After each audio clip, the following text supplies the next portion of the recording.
Ladies and gentlemen, welcome to the Ariel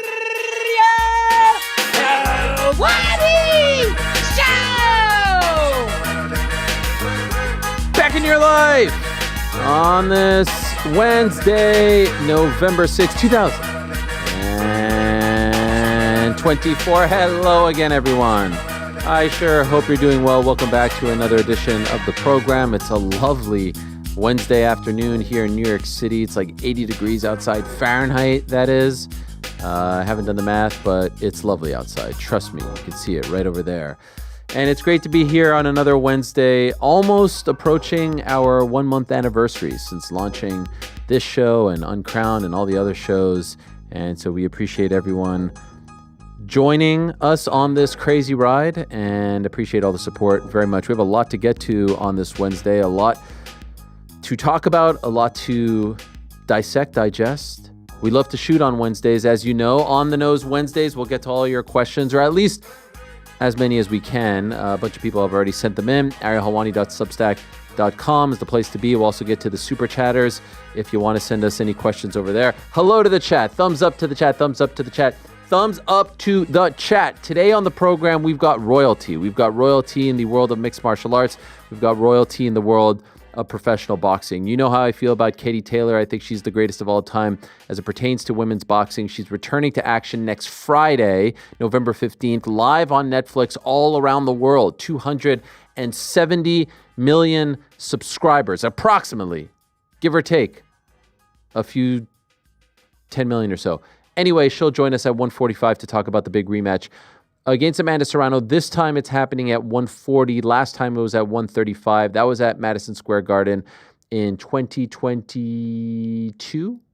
Yeah, 2022. One of the great fights that I've ever witnessed live. An unbelievable scene.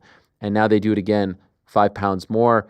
Katie's belt's on the line, the one that she won against Chantel Cameron in the rematch almost exactly a year ago. That, of course, the co-main event to the Jake Paul-Mike Tyson fight. So that's royalty number one. Number two, Brandon Moreno, one of the greatest of all time as far as the men's flyweight division is concerned in mixed martial arts, coming off that great win over Amir Albazi. Announced back in March, remember, that he was going to take some time off, that he had reached his limit mentally, physically, emotionally, comes back and looks fantastic in Edmonton. Looked tremendous against Albazi. Back in the mix at 125, of course, title being defended on December 7th. Let's see how he fits into that picture. And then after him, we've got one of the best male pound-for-pound boxers in the world, Jesse Bam Rodriguez, undefeated super flyweight champion, returning to action this Saturday on DAZN.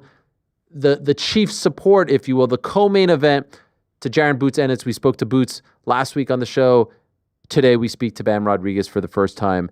An absolute stud, an absolute force, and a guy who a lot of people think by the time it's all said and done can very well be number one pound for pound overall. That's how good he is. So looking forward to those three individuals, looking forward to On the Nose, looking forward to getting into it all with all of you and, of course, the boys in the back. Now, we sit here on Wednesday, November 6th, and I got to be honest, we said goodbye yesterday, and we were talking about the election. We were talking about the United States of America and all the emotion and all the passion and all the tension in the air. I think a lot of people thought, yeah, there wouldn't be a resolution to this particular election until maybe the end of the week or even next week or even in 2 weeks. But we wake up on this Wednesday, November 6th, learning that Donald Trump will, in fact, be the 47th president of the United States. Now, before you get crazy, we're not going to break that all down. I told you, it's a very emotional topic.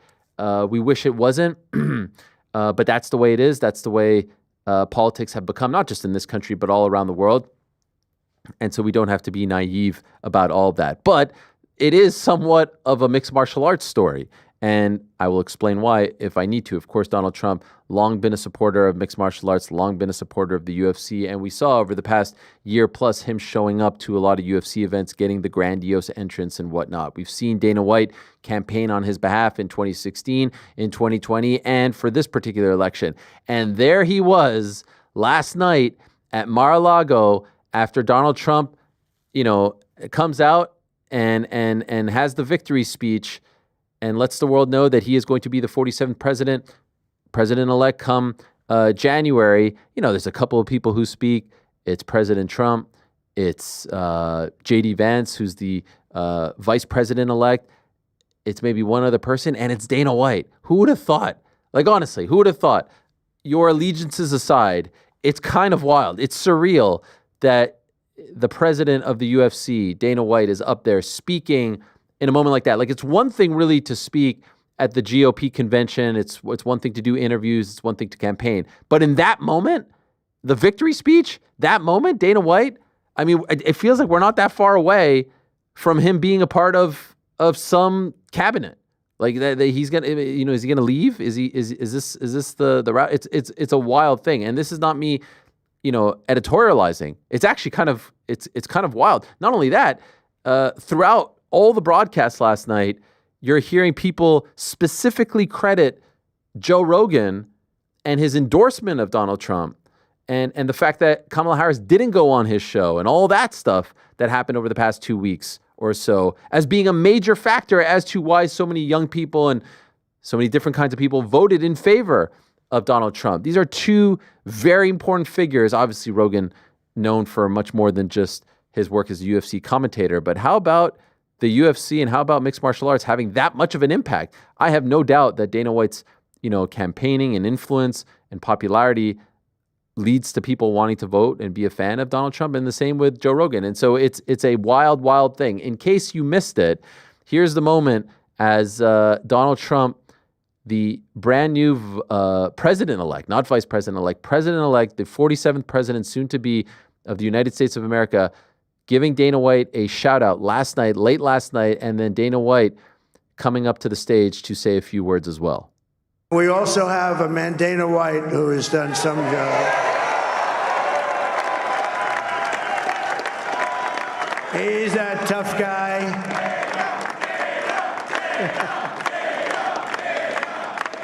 So Dana started UFC and came to me, do you mind if I use your... Nobody wanted to give him a rinse because they said it's a rough sport, a little rough. And I helped him out a little bit, and I went, and they said, this is the roughest sport I've ever seen, but I began to like it, and he loved it, and nobody's done a better job in sports. And he's a very motivational kind of a guy, what he does. He gets these fighters, and they really go at it, and it's become one of the most successful sports enterprises anywhere at any time. It's doing so well. I'd like to ask Dana just to say a couple of words because people love to hear from him. Dana, please. This is amazing right here. We haven't seen Dana this passionate in years. Look at this. Nobody deserves this more than him, and nobody deserves this more than his family does. This is what happens when the machine comes after you. What you've seen over the last several years, this is what it looks like. Couldn't stop him. He keeps going forward. He doesn't quit. He's the most resilient, hard-working man I've ever met in my life. His family are incredible people. This is karma, ladies and gentlemen. He deserves this. They deserve it as a family. I want to thank some people real quick. I want to thank the Nelk boys, Aiden Ross, Theo Vaughn, busting with the boys, and last but not least, the mighty and powerful Joe Rogan. Yeah. And thank you, America. Thank you. Have a good night. Trained by day. I mean, this is remarkable stuff. You have to admit. It is, who would have thought? That is a piece of work. A real piece of work. 10 or so years ago, Dana White up there as the brand new president of this country is giving a victory speech. It's a surreal thing. It's a wild thing. And there's a lot of connections, not just Dana, not just Joe Rogan. Stephen Chung, who used to work in communications for the UFC, is one of the key members of the Trump team. He's his, I believe they call him his campaign spokesman. He works for him. He has worked for him for quite some time, 2016 and 2020 as well. Used to work for the UFC. So there's all kinds of ties, not to mention all the fighters who have weighed in on this particular topic. I have no real issue with all this. It is what it is. We've seen it for a very long time. I do think it's supremely interesting how Dana loves to, and he'll never admit this, and he says it about me. He loves to make himself and the people around him into the victim. This is when the machine comes after you. This is karma. This is this and that. Like, man, it was a victory. Take the victory lap. Thank everyone. Thank the podcasters. Thank the other hosts. Thank the people that you work with. Spare me the victim mentality. And I know people will be like, this is rich coming from Ariel. He makes himself out to be the victim all the time. I don't know what karma he's talking about. I don't know. There was an election one time, someone won. There was an election another time, another person won. It is what it is. And I hope, I truly, truly hope, because he goes on these podcasts now talking about how the media is dead and how journalism is dead and how podcasts are the future. And the only way you can get the truth is on podcasting. Like it's a thing that just started a year ago. Podcast just started a year ago. He found this thing called a podcast and it just started a year ago. And this is the place where you can speak your truth. Podcasts have been around for 15, 20 years. What are we talking about? But apparently someone told him that podcasts are the place, the only place where you can get, your truth out. In any event, I've already weighed in on this subject. So just remember what I said a couple of weeks ago. Here's my point. My point is, this is an incredible country. This is the place I always wanted to live. This is the place I used to dream of living when I was a kid. I wanted the American dream. I wanted to be an American sports broadcaster. I wanted to come live here and raise a family here and be a part of this country. And I only hope and pray that now that all of this is behind us, and I know this may be a very naive take on all of this, I hope and pray that some way, somehow, the United States of America can become more united, that we can move on, that we can be in a better place, that it can be all about red, white, and blue, not, what team you're on, red or blue.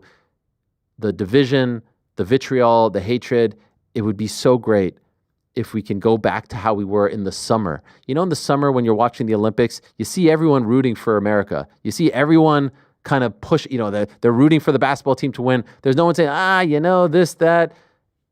Can't we get to that point? Is it possible? Is that naive? I don't know. And I'm not suggesting that there was once a time where everyone was in favor of whomever the president was, or there was one single party, but it would be a lot more refreshing as a parent, as someone who's trying to teach his kids right and wrong and about what's to come and why you should be so proud to be an American, if there can be less division, less hatred, less vitriol, and more support for whomever the president is, whatever the party in power is, and we could go back to it being a little bit more boring. Again, I know it's naive. I know it's a very simplistic way of looking at things, but the last 8 years have been very intense, very tension-filled, very vitriolic at times. And I just hope with this new regime, we could get past that and hopefully maybe come together as one. I don't know. Should we sing Kumbaya? Should we do that? Who, me?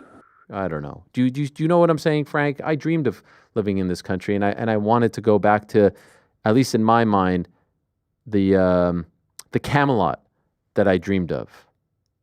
Yeah, I think that's actually a really good way of looking at it. And when you were referring to it earlier today, it was quite the positive message, and I'm glad that you brought it up. Thanks. Thank you, Frank. I appreciate that. How surreal, though, to see Dana White up there, huh? I still can't believe that happened. It's crazy. And the shout out to the podcasters is pretty fun. The Nelk Boys getting a shout out. Nelk Boys, Aiden. Boys, Joe Rogan. Who was it? Bustin' with the Boys. Yeah, Bustin' with the Boys. Shout out. What'd you guys think when you see that? Yeah, it's crazy. It's nuts. We're so used to seeing Dana up at podiums, and now he's put on the world stage for all to see. It's nuts. I would argue, guys, that that's the most passion that we've seen at a Dana White on a dais, on a platform like that, at a press conference, if you will. I know it wasn't a traditional press conference. Since 2017, Mayweather-McGregor, second stop in Toronto. Do you remember this moment? This is Dana White in his true form. What's up, Los Angeles? Ladies and gentlemen, the reigning, defending 155-pound champion of the UFC, the notorious Conor McGregor. So yeah, that was LA. He did the same in Toronto as well. I mean, that was peak Dana White. And I would say yesterday, Tuesday, was not quite as intense as that, but pretty darn close. And look, that's why people love him. The passion, when he is invested, when he is all in, there is arguably no greater promoter or hype man in the world. When he's truly invested, when he cares, which he does on this topic, which he did Mayweather McGregor. That was the first thing that I thought of when I saw him up there yesterday. It was vintage Dana White, was it not, Rick? It felt like the passion, the energy was there, and I definitely had a flashback to the Notorious and him turning red and those moments. And the raining. The raining's the best part of all that. Screaming raining and his face is beat red. You just it immediate, like, seeing Dana White there is a bit of a shock, even though now I guess I've become more used to it, right? We see Trump coming to the UFC events. We know how close the relationship is. We've heard him speak at the Republican convention, and we know that there's this relationship there. But it is just jarring to still see the first person who speaks after Donald Trump in his victory speech is Dana White, is just still like kind of like jarring to me, because I've seen Dana White, you know, from the beginning of his time and getting into the UFC, and is now like this close to power of that level and magnitude. Still is bizarre, even though, again, I've seen it a few times now, but it still kind of like startles me to a certain degree. Right, like he doesn't just have a relationship with the now president of the United States. Like, he is boys with him. Like, he was like one of the first people he wanted to go to speak and like give thanks and everything afterward. What's the line, by the way, at me getting deported come January? I mean, what are we setting this at? You're a citizen now, baby. Yeah. Can I get deported as a citizen? How does that work? I feel like you're good now. Okay. I feel like you're safe. I mean, I survived 2016. Actually, there was a greater chance of me getting deported first time because I wasn't a citizen yet, right? So I think I'm good, right? One of us. Now you're one of us. But are Dana and Trump closer now? You know, he posts his friends, It's a great calls point. in a favor. Let's not put this. Why are we putting this? I mean, in the universe it's anyway? just it's out there. It's the elephant in the room. Khamzat title shot, check. Kamaru Usman title shot, check. It's tough. Till back in the country. I was going to say check. Darren Till comes back to the UFC, check. Masvidal back in the UFC, check. Masvidal coming back, yeah. Helwani deported, check. Do we get a 310 walkout? Oof. Or 309 walkout. 309 walkout. Yeah, you mean MSG, right? Yeah. I could see it. Or was he using it as like a campaign strategy, like get the hype going? No, because I mean, I think we might see it. I think he does. Place is going to go nuts. It could be a victory lap tour. I don't think you see him as much, because he'll be way busier, but I don't think you see him as much at these events. Not inaugurated yet, though? Like, what's it like now for the next 2.5 months? Is he just chilling, waiting to start the new job? Is it like, you get the new job and then you get laid off? How does that work? I have no idea. I don't know. Is he Maybe just chilling until January 20th? There's a transfer of power. This is. I know, but that doesn't happen until January. Well, yes, but there are things that need to be done. Does he start moving into the Lincoln bedroom? Does he start moving a couple things in? He's just like, "What's up, Joe?" Like, he's not about time you get on out of here, brother. He's not booting Biden yet, but he's got work to do. He's got to deliver on all the campaign promises. I kind of hope he's at 309. PT, you think no one else, huh? I was just trying to process it. I was just trying to process it. You know what I was actually thinking of in that moment? Times. We might as well just do it one more time. You know what I was thinking of in that moment? Is it awkward today when they're having like their morning meeting? Like Joe's like, "Man, you let me down," or is he happy? You know, I don't know. I don't know what that. Joe B or Joe? Yeah, Joseph Benavidez. I'm talking about. No, Joe. Oh yeah, one of the nicest guys. It's all very surreal. What are people saying about it in Ireland? Yeah, what are your thoughts, Pete? You've been quiet. Yeah. Wow, I didn't realize you were so upset. I stayed up till 4 a.m. I stayed up till 4 a.m. Watching the election. I stopped getting messages in our group, so I just moved on. Singled out Frank. He knew nothing. I guess. Who, me? I guess the thing. I was watching it for like maybe 5 hours. And where were you watching it? To me was, I went from Prime, and then we don't have many options. We have CNBC or CNN, so I was going to jump in between the three of them. In that 5 hours, not one mention of Khamzat Chimaev's visa status. Yeah. I mean, what was I staying up for? Absolutely ridiculous. I mean, I thought that was one of the core principles he was running on. That's what I was told. Yeah, I don't know. I think if there was an issue, we still don't know if there is an issue, but if there was an issue, feels like it's something that will get addressed relatively quickly. And I could see the comments now. This is not a commentary on this person winning or this person losing. You just have to admit, if you're a longtime fan of the sport, it's pretty wild. And that in itself is not really a commentary, good or bad, that he's up there. I don't think he ever thought that he would be up there in a scene like this if he's being honest. And so again, it's one thing to campaign on behalf, but to be in that moment, the victory speech moment is a remarkable thing. Just think back to also like the on these shows I was watching, the discourse about the Joe Rogan effect was everywhere. You know, like we can't one of the first things that Dana White said when he took the stage and he was doing the victory speech was like crediting Joe Rogan. Like it's crazy to me.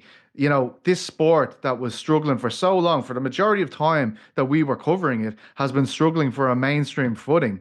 And then that's as mainstream as you can be. The president of the United States, the president-elect, has just won this election, and there's Dana White, and he's referencing Joe Rogan. And throughout the whole day of the votes being counted, they're talking about a bro vote, I believe they were calling it, and people being swayed by Rogan. It's incredible, honestly. It's absolutely crazy, this subculture. I was thinking back the same way, but not even necessarily in terms of like the mainstream acceptance, but it was not that long ago. We go back 10 years, and the UFC and MMA in general were fighting for legalization, and Dana White and Joe Rogan are on the front lines railing against politicians and people who are preventing this from happening. Imagine the power that they would have had if this was happening now. Like the alternative universe where they are the ones who are closer to power than any of these other politicians is kind of a wild, like blowing my brain out thought. Just where we've come from, where UFC, MMA, Dana White, Joe Rogan were to now is just insane. The journey is ridiculous. Even the Joe Rogan thing where it was like, oh, the Fear Factor guy works for the UFC. Now it's arguably the most influential and powerful host, not just podcast host, period. Just so happens to also be a UFC color commentator. Yeah. I mean, I was watching ABC or something last night, and one of the dudes was at Arizona State, I think it was, and it was like what Petesy saying. He was like, yeah, a lot of people are saying they're out for, abortion. A lot of people are saying they're out for border control, things like that. And he was like, but the most by far that people have said they're out here for is because they listened to the Joe Rogan, Donald Trump interview. And I'm like, UFC commentator Joe Rogan? Yeah. This is crazy. So let's see how it all pans out. I think we can all share the sentiment that we just hope that it's a better time for all of us in the new year, and that the world can be a happier and safer place. Now, yesterday, there was also some massive news regarding one of the biggest stars in the sport, Conor McGregor. His lawsuit, as he's facing a civil lawsuit, his trial had kicked off at Dublin's High Court on Tuesday. And this is a story that has been brewing for quite some time, and it finally kicked off, and wanted to see how day one played out. Day one has played out, and day two in the books as well. I want to read the report that we have up on uncrowned.com as you're looking at Conor McGregor and his lawyer, Karen Kessler, his father, Tony McGregor in the photos as well. I want to read this report and then get more intel on how day two went. Here it is, courtesy of uncrowned.com. Conor McGregor was present at Dublin's High Court on Tuesday to face a civil lawsuit pertaining to a sexual assault that is alleged to have happened in December 2018. Nikita Han, 35, claims that she was sexually assaulted by McGregor and another man, James Lawrence, in a penthouse suite at the Beacon Hotel, Dublin, and is claiming civil damages from both. McGregor and Lawrence have both denied the accusations, and the former UFC champion's lawyers say Han is attempting extortion. The trial began on Tuesday. As members of the jury were sworn in, Justice Alexander Owens told jurors that it is alleged that the men had, quote, in effect, raped her, end quote. Justice Owens also clarified that it is not a criminal case, but a civil case, meaning that if it is determined the assault happened, it is a civil wrong, and therefore the plaintiff is entitled to compensation. John Gordon, senior counsel for Han, said Tuesday that his client knew McGregor as she is from the same area and is in the same age group and shares mutual friends with the UFC fighter. The court was told that McGregor collected Han, a hairdresser, and a friend from their place of work on December 9th following a Christmas party. Han understood that they were going to another party. They later went to the home of Lawrence, who joined them in the car. In the back of the car, Han alleged that McGregor shared a bag of cocaine with her and her friend. McGregor, Lawrence, Han, and her friend, McGregor's security team and others went to a penthouse suite at the Beacon Hotel. Han told the court that the group had been drinking and laughing. At one point, Han claims that McGregor told her to, quote, suck on that, end quote, as she was walking by a bathroom he was using. Later, Han recalled being alone in a bedroom with McGregor, where she alleges she stopped him as he tried to make advances on her. Hand also claimed that she was on her period at the time of the alleged assault. Quote, I said, no, I don't feel comfortable. I know of Dee. I know of her family. Hand said, referring to McGregor's longtime fiancée, Dee Devlin. Later, Gordon told the court that his client Hand alleged she was, quote, completely unable to push McGregor off. He said jurors will see, quote, pictures of her hands and wrists, which are black and blue. You will see that her left breast also has a bloodied scratch. The scratch is there because she was wearing a watch and had her hands up to protect herself. She was pressed down, and the watch scarred her breast. There is much more about the details on uncrowned.com. You can read it right now. It's up on the website. Day 2 in the books as well. PT is in Dublin. This is obviously a huge story. What, if anything, can you tell us about Day 2, PT? Today, Hand continued her testimony. Yesterday, they finished at 4 as she was just getting into the alleged assault. She was describing the encounter that happened. Again, she went into detail on that today. She alleges that, as she was being pressed down, she was choked a number of times. She eventually bit McGregor to stop the attack. She said her head was the only part of her body that could move. She recalled thinking that she was never going to see her daughter again. After that, we went through a lot of communications that Hand had with her friends. They were shown to the court. After lunch, there was a lot of CCTV shown, basically McGregor's movements, Hand's movements, Lawrence's movements, all throughout the day. She was later cross-examined by one of McGregor's counsel, and the main crux of what they were saying before it was adjourned for the day. It will be seated again tomorrow. I believe it will start around 10 a.m. or so, Irish time. But towards the end of the cross-examination, McGregor's counsel was taking Hand back to some testimony she made earlier in the day, stating that initially she didn't tell her partner what had happened. She was frazzled after the ordeal. She can't remember a lot of what happened afterwards. The encounter that she references with McGregor. And basically, she said she hadn't told her partner what had happened. The counsel were saying, well, you've lied here. It seems as though they're trying to, underline the fact that she hadn't been truthful with her partner. A lot still here to play out. Again, McGregor and Lawrence deny all accusations that Hand is putting to them. And again, this is a civil court. There will be no criminal sanctions handed down, regardless of the verdict. Hand also outlined that she was let down by the DPP, which is the Director of Public Prosecutions. You'll remember a New York Times article in 2019, Ariel kind of saying the DPP were investigating this. She said she was let down by it. They said they didn't have sufficient evidence to prosecute at the time. That is why we are at this point pursuing civil damages as opposed to criminal damages. And that is a question that I see being raised a lot. Why civil, not criminal? Is that the sole reason? They just felt like there wasn't enough evidence to pursue criminal charges? Yes, the burden of proof would be on the DPP at that stage. And this is, as far as I know, this is quite a commonplace when it comes to this kind of assertion, I completely understand that you're not, you're not a lawyer. This isn't your usual beat, but how long do we expect this to last? Up to 2 weeks, I believe. I think there is some hope that it will, be dealt with swifter than that. There's a lot of testimony to be said. It's very meticulous. I've been particularly staying glued to Paul Healy, who's doing a remarkable job for the Irish Mirror there. He's actually tweeting a thread every day, giving updates as they happen. I've been sharing them out every day. If you want to keep on top of it, blow by blow, he is a great man to follow for this. And is there a chance that McGregor testifies? Yes. As far as I know, I've spoke to lawyers around the situation, and they believe he will. I obviously can't say 100% that is going to happen, but the feeling is that he will take the stand at some point during this. And have they said what kind of damages they're seeking? What is at stake here for McGregor?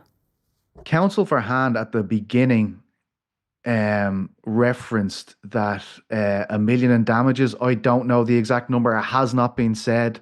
much beyond that, but that was the initial claim from Hans counsel, I believe, when they were basically saying that McGregor's lawyers feel this is all, an extortion. They're trying to extort $1 million out of him for this. He also said, they think she's a gold digger, things like this at the very beginning of proceedings on Tuesday. How is it being covered in Ireland? What is the mood, was the temperature from the media and also from the public? I have just been blown up constantly since it started. It's all over all of the newspapers. It's been on 6 o'clock news. It's regular radio bulletins, everything. It is big news here. It will be no surprise to anyone who's listening to this show that McGregor is one of the most famous Irish people ever at this point. Yeah. And a situation like this is going to be massive. And he hasn't said anything, right? Like there's no sound of him walking out, and sometimes they'll speak to the media. He hasn't said it. I've seen the photos and the videos of him walking in and out, but I haven't seen any comment from him or his team. No, I think we will hear his side of things as things progress here. The only claims, the only people who have spoke to their side of things so far is Hans counsel. So it will be disingenuous for me to say this is what they think, this is what they see the situation as. All right. Well, appreciate that, Petesy. It continues. I suppose it's 6:30 over in Dublin now. So day 2 is over, right? It's finishing most days at 11 a.m. your time. Okay. That's when the court finishes. So basically, as you guys are going to get your lunch, it's done for the day. And again, if you go to Irish Mirror and you go to Paul Healy's articles, at the end of every day, he will have a full rundown of what's happened and the key moments from each day. I think it's a very valuable resource during this court case. All right. Appreciate it. I think there's a question or two in On the Nose on this, so we'll tackle that when we get to On the Nose. Thank you very much. Let's see how that plays out. Another story that has been brewing for about 2 years now, finally, it seems, came to an end earlier today. Eddie Hearn had been hinting for quite some time that there would be a resolution to the Conor Benn situation that we've talked about with the likes of Conor Benn and Eddie Hearn and Chris Eubank and even Frank Warren yesterday on the program. And then all of a sudden we get a good afternoon tweet from Conor Benn, and then we get a statement from Conor Benn. Quote, "I am thankful that after an incredibly challenging 2 years, the National Anti-Doping Panel has today finally cleared me of any wrongdoing. The past 24 months has unquestionably been the toughest fight of my life, a roller coaster period within which the WBC had already decided that I was innocent, and the NADP decided in the first instance that there was no case to answer and I was free to fight. As someone who is so passionate about boxing and an advocate for a clean sport, I hope now I have been cleared. It can be understood why I have maintained my innocence so strongly throughout. I'm relieved to finally close this chapter, and I'm excited to get back in the ring to realize my ultimate potential. Who wants it next?" Also, Eddie Hearn weighing in after he posted this, after Conor Benn posted this statement. Eddie Hearn weighing in on Twitter as well, saying, "After a horrendous 2 years and a full hearing, so happy Conor has finally been cleared of any wrongdoing by the NADP. Get ready for one hell of a comeback." Now, we also found out that UKAD, UKAD, has also weighed in on this. The UK Anti-Doping Agency, they have weighed in on it, and their spokesperson said, quote, "UKAD notes that professional boxer Mr. Conor Benn has made public comments today regarding the outcome of proceedings before the Independent National Anti-Doping Panel. UKAD can confirm that it received the decision of the Independent National Anti-Doping Panel this afternoon. The panel concluded that it was, quote, not comfortably satisfied that UKAD had proved that Mr. Benn had committed an anti-doping rule violation for the use of clomiphene. The provisional suspension previously in place has been lifted, and the charge against him has been consequently dismissed. UKAD will now carefully review the panel's decision in accordance with its appeal rights under the UK anti-doping rules." So it appears as though he is now free to resume his fighting career in the UK. He has fought a couple times in the United States, and that has brought upon some blowback from the UK fans. I've said this before. I've talked to several of the best and top, most respected commissioners in the sport here in the United States who have all said we have no issue with him fighting here. But now here it is. And that leads me to two questions. And let's ask our Conor Ben Chris Eubank expert, Mr. New York Rick, this question. Yes, please. Now that it appears that it's a clear and it's free for him to fight, it seemed like they were leaning towards this fight happening in Riyadh, right? But there was a little detail that was being overlooked, which is the fights in Riyadh under Riyadh's season are sanctioned by the British Boxing Board of Control. So if they have an issue with him in the UK, why would they allow him to fight in Riyadh? Now that appears to be no longer an issue, do you think this fight happens in Riyadh or does it happen at a stadium in the UK? The most money to make would be at a stadium in the UK. Plus, we've seen Riyadh season sponsorship of events that are not based in Riyadh. So it would make all the sense in the world for this to happen in the UK. I will admit, I was celebrating when I saw Conor Ben's statement and Eddie Hearn's tweet. And then I got a little apprehensive when I saw UKAD's statement that they still have 21 days to appeal this and muck this up even more. Not making me feel great about what's going on, but hopefully that ends up not coming into play and he is truly free and clear at this point. You have to do this fight in the UK. There's no alternative. I think it would be crazy if this fight doesn't happen in the UK. You're talking like legit 90,000 people at one of the stadiums, or at Tottenham Hotspur, 67, 70,000. In Riyadh, it's just another fight on a card. The atmosphere is going to be worth not just the ticket prices, right? Only are you going to be able to sell the tickets for this event and profit the gate on this. You're going to get the energy, the atmosphere, the fight week, everything being built in the UK with that atmosphere and those fans there is going to be completely different than if you shifted this anywhere else, including Riyadh. So it has to happen here. And quite frankly, I am the lone holdout. I have this fight at the top of the bill, and I would die to see this fight. There's nothing I want to see more. It has to happen soon. Now there are no hurdles. Now we have cleared the biggest hurdle, which is this doping violation. With this out of the way, I don't want to go back and forth on the weight. I don't want to go back and forth on the timing. I don't want to have this drag out anymore, or I will start to lose interest. Let this be the next fight. Let this happen.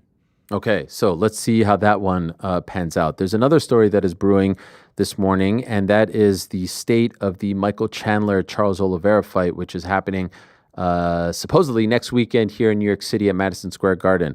Woke up to a couple of tweets saying that the fight was in jeopardy. Then saw a tweet from Renato Moicano saying, put me in, coach. Then saw a tweet from Charles Oliveira with the thinking emoji, quote tweeting one of the tweets saying that the fight was in jeopardy. Then saw a Dustin Poirier tweet saying, I'm in.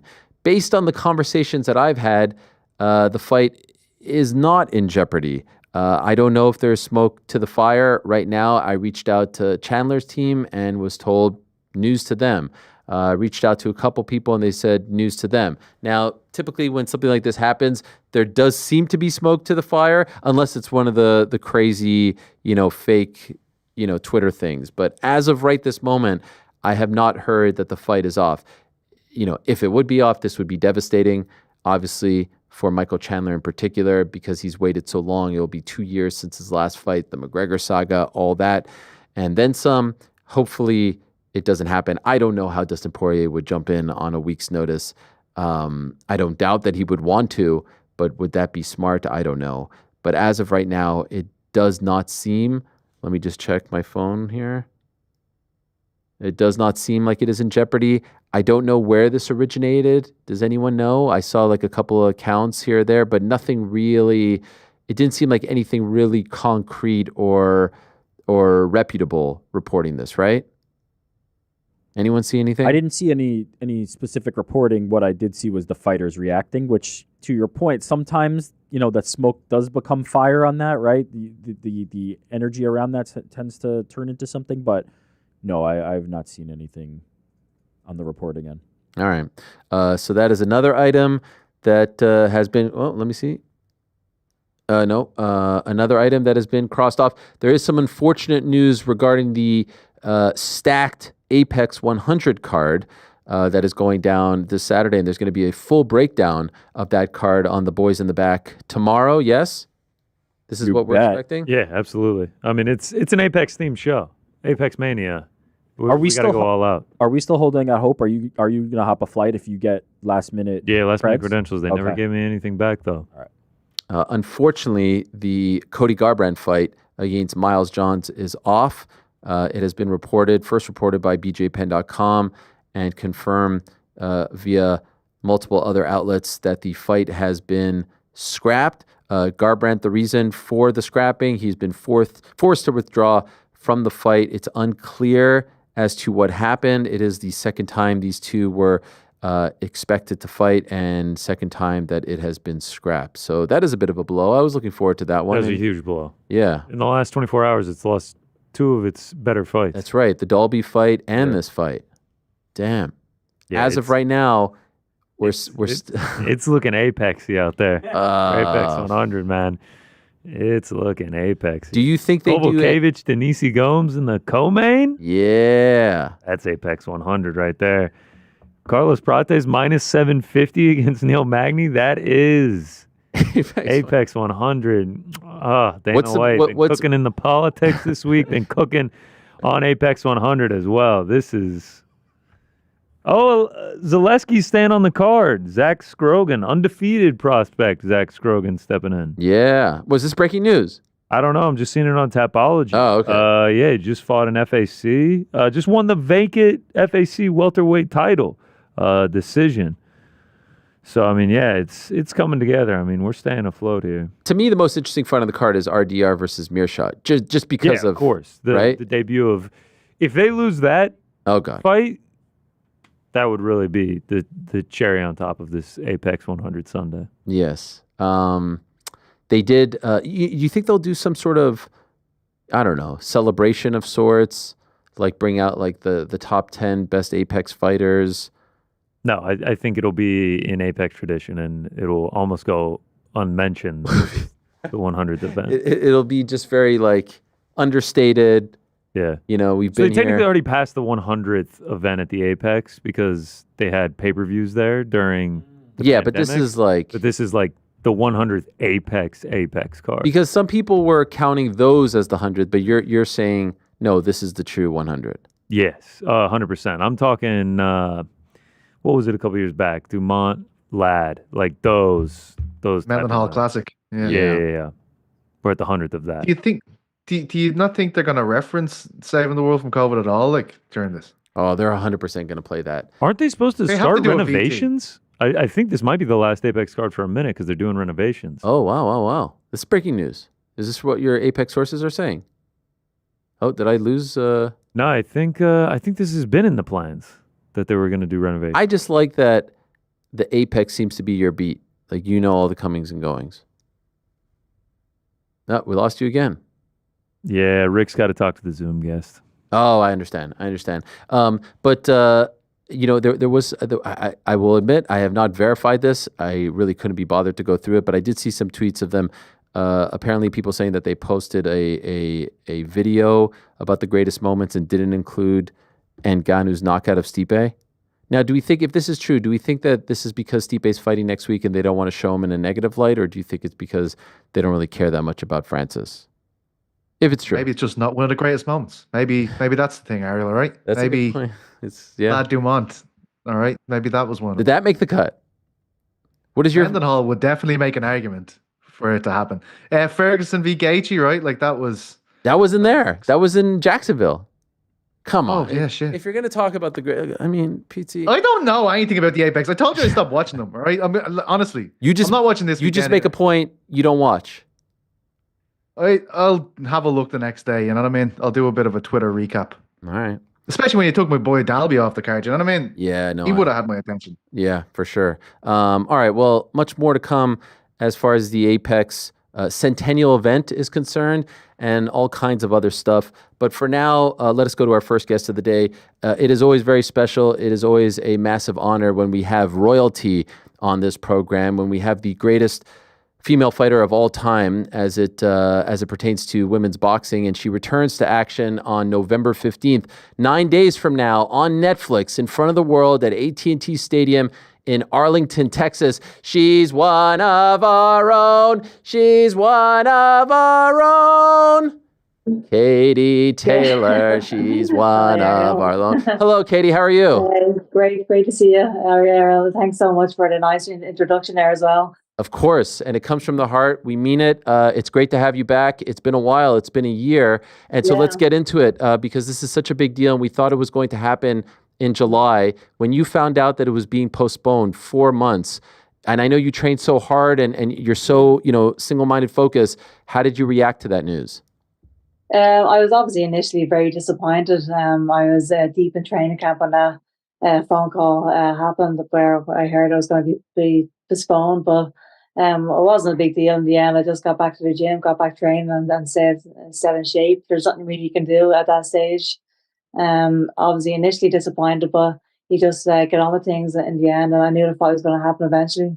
At that point, and this is such a big stage and such a big platform for you guys, was there any talk of maybe you guys fighting on July 20th, just not at AT&T Stadium on a different platform, something like that, or maybe you just fighting someone else in the meantime to remain active? There were talks of me fighting again in the meantime, but in the end, we just thought it was best just to keep training in the gym and stay focused on the Serrano fight.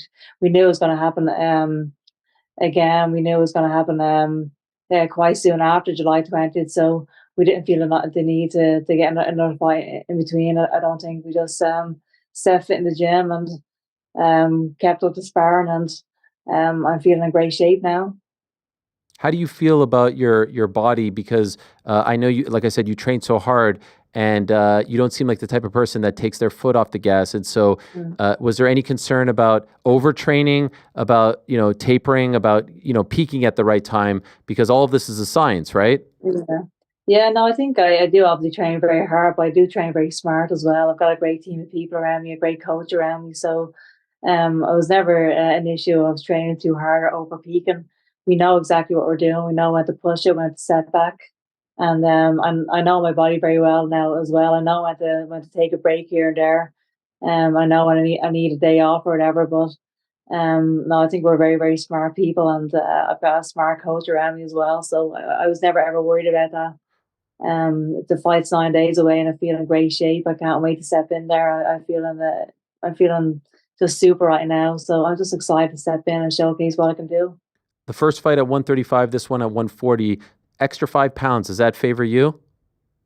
I mean, the fight's actually at 138. It's a catch weight, but oh, is it? When did that happen? It is. That was always in the contract. Wow. So your belts aren't on the line? They actually are on the line, but it's that we made the fight at 138. Wow. This is breaking news to me, and I'm working the event. Yeah. Okay. But I don't know if it's an advantage or disadvantage, to be honest. I feel like we're kind of the same size, and I don't feel like Amanda Serrano has looked too well at 126 for a long time. So I think it's she looks a lot better, I think, at this weight. So I'm not sure if it's an advantage or disadvantage for either one of us, to be honest. It's just 2 pounds, but I'm just curious, why 138? I don't know. I'm not too sure. That was just something that they wanted, I think, and I was happy to sign off on that. Okay. Did they try to push for 3-minute rounds as opposed to 2? Not that I know of. I don't think so. I don't really get too involved in the nitty gritty contract. So if I'm just, I just sign the contract when I see it, and that's it. One of my favorite moments from the press conference back in May in Harlem was just seeing how excited you were to be sitting next to Mike Tyson, and then you telling the story about, what kind of a dream it is to be on the same card as Mike Tyson, something that you never thought would ever happen, just given the age gap. And so could I ask, what did Mike Tyson mean to you as you were coming up through the ranks?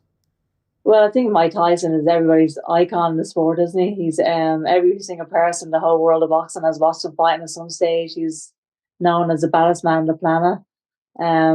He's just he's loved winning the boxing world. So just to have a chance to sit next to him and actually speak to him, he has such a knowledge of the sport as well.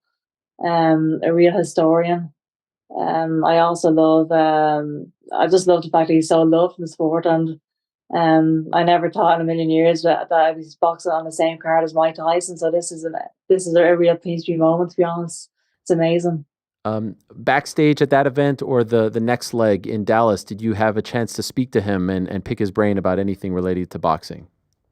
Yeah, I was actually in the before the press conference in Dallas. I had I was talking to him for maybe like 45 minutes or so. And, wow. Amazing. He's such a gentleman and just a real great boxing man. Just great to speak to. Yeah, it was just amazing to have a chance to sit down and talk to him. He was so great to me. Like, are you asking him about technique stuff or about stories from yesteryear? What kind of stuff? I was just asking how he felt about the Jake Paul fight, how he's feeling about his own fight, and I was letting him know that I wasn't a big fan of press conferences, and and then he was telling me that's where all the money's made. It was just great to have a chance, and then I was speaking to him about some of his own fights as well. Just an amazing moment for me, just having a chance to speak to the one and only Mike Tyson, a real like icon and legend of the sport. This is amazing. Could I ask you, how do you feel about the Jake Paul-Mike Tyson fight? I obviously have my concerns about Mike Tyson, but just because I have such respect for him, I don't want to see him getting hurt or anything. I think Jake Paul is a great athlete. He's improving as a fighter as well. He's a young, fresh guy, and I just have so much respect for Mike Tyson. I would hate to see Mike losing to someone like that, to be quite honest. But this is an amazing. Jake Paul is an amazing businessman as well, and I think it's amazing what he's done for the sport. He's one of the biggest names of boxing, but nobody would have ever thought that, really. You know, there's a fascinating juxtaposition here, Katie, because to me and many others, you represent the purity of boxing, and boxing could sometimes be a little bit, toxic and filled with negativity, but your career and your demeanor and your personality is so pure, and you represent all that is good in the fight game. And this fight against Amanda represents all that is good. That fight in 2022, one of the all-time great fights in the history of the sport, regardless of gender, Madison Square Garden headliner, all the history that comes with it. Mm-hmm. But the main event, people feel a little bit weird about it at times. It's a very polarizing fight, if we could put it that way. And so it's polarizing because of Jake, and it's polarizing because of Mike's age, and the matchup is polarizing. And so I could imagine people have come up to you and said, how do you feel about this? And asked you your thoughts. And, you guys being the headliner would be big enough for any venue, but then there's this one which brings upon so much attention and so much chatter, but also some negativity as well. And so how do you come to terms with that? Because I would imagine Katie Taylor, the fighter, and also the fight fan, is in favor of all things pure when it comes to fighting, and this fight doesn't present all those things. Yeah, but I think it's amazing that myself and Amanda have this amazing opportunity as well, where a new audience on Netflix and new people are going to want to see women's boxing maybe for the first time. And I think the fight in Madison Square Garden was very, very historic, and inspired a lot of young girls into the sport. But to have a chance to fight on Netflix with a huge audience, millions upon millions of people are going to be watching this fight.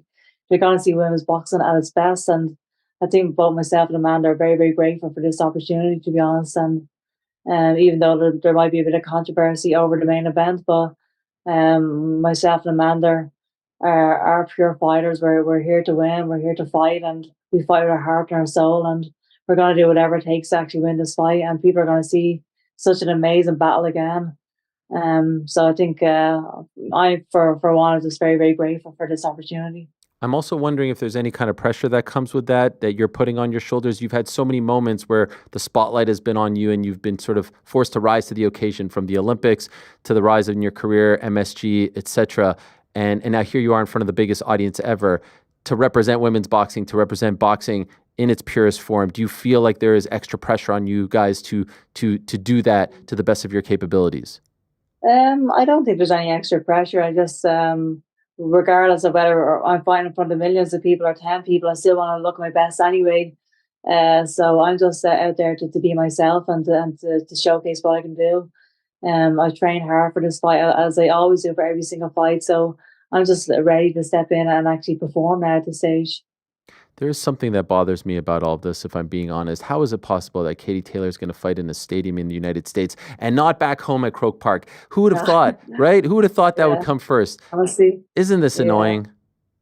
It is annoying that we were talking about Croke Park for years, boxing in front of 100,000 people, but at least I get a chance to fight in front of 100,000 people in Dallas, Texas. So I can't complain too much, but yeah, I don't know what to say about that anymore. Is the dream dead?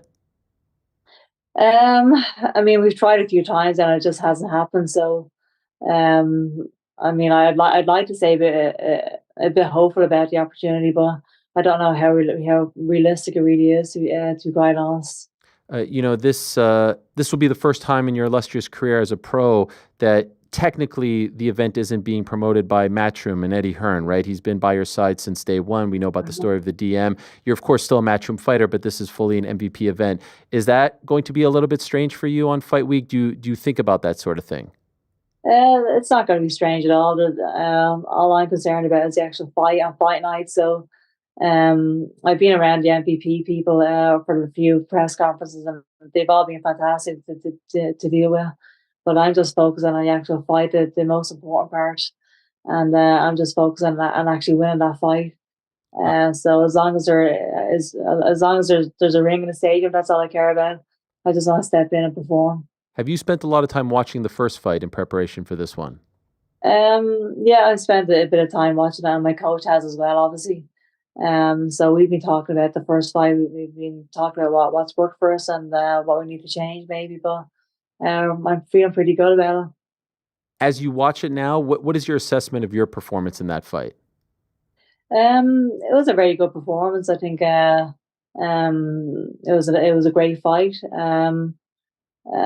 But I feel like I actually feel I'm a better fighter now than I was 2.5 years ago, and so I actually take great confidence in that going into this fight. Could I ask, why do you think you're a better fighter? I think I'm a smarter fighter. I'm more experienced. I'm more disciplined. I think I'm just better in every way, really. So I think I have made the right adjustments over the years. I try to kind of obviously after every fight you try to analyze it and then see how you can become a better fighter. And I feel like I have done that over the last couple of years, and I definitely feel like I am an improved and better fighter. As devastating as the first Cameron fight was, in retrospect, did that help make you into a better fighter, in your opinion?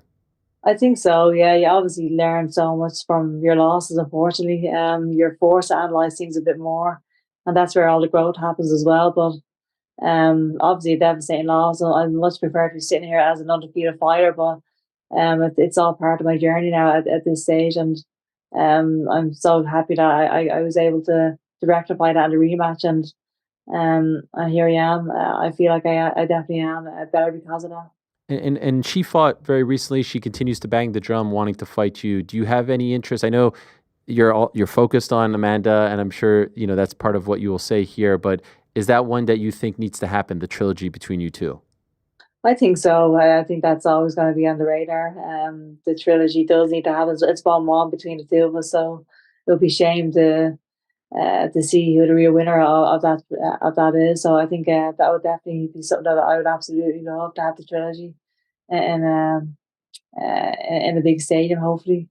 But one fight at a time. Obviously, you're right. All I'm focused on is this round fight. But I definitely would be interested in the trilogy as well. By the way, speaking of a shame, the word is 2028 Olympics, no boxing as of right now. Yeah. Isn't this crazy?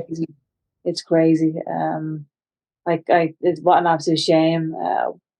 That's going to be so detrimental to all the amateur boxing clubs, every fighter really. I can't imagine myself growing up as a young kid, not dreaming about the Olympic Games. That was everything for me as a kid. So that is absolutely devastating. Is there any chance, based on what you know, to salvage it, or is it a done deal that it won't be a part of 28? I think there's still is it definitely a done deal. I'm not too sure whether it's completely done or not. But if there's anything I can do, I would love to help in any way I can. But I'm not sure how much pull I would have. I think you have a lot of pull. A lot of people credit you, and rightfully so, to getting women's boxing into the Olympics back in 2012. So I wouldn't sell yourself too short. Yeah. Well, if there is anything I could do, I would absolutely love to help, because I think that would be an absolute shame. One last one for you, and I'll leave it at the very end because I feel like it will come up next week. There is no chance this is your final fight, right? Win or lose? No, no chance. Yes. We love that. We got more work to do. We got to win multiple belts in multiple weight classes. Maybe go back to the Olympics, win another gold medal there, cement your place as the greatest. I mean, there's a lot more. I'm thinking you're in a video game now. You're like a bit, there's much more to do, right? Absolutely. There's always so much more to do, and so many big fights out there for me. And it's definitely not good to be stepping into a fight thinking this is going to be your last fight anyway. I think that's bad psychology. So I feel good. I feel strong, and I'm excited for what's ahead. Can't wait for next week.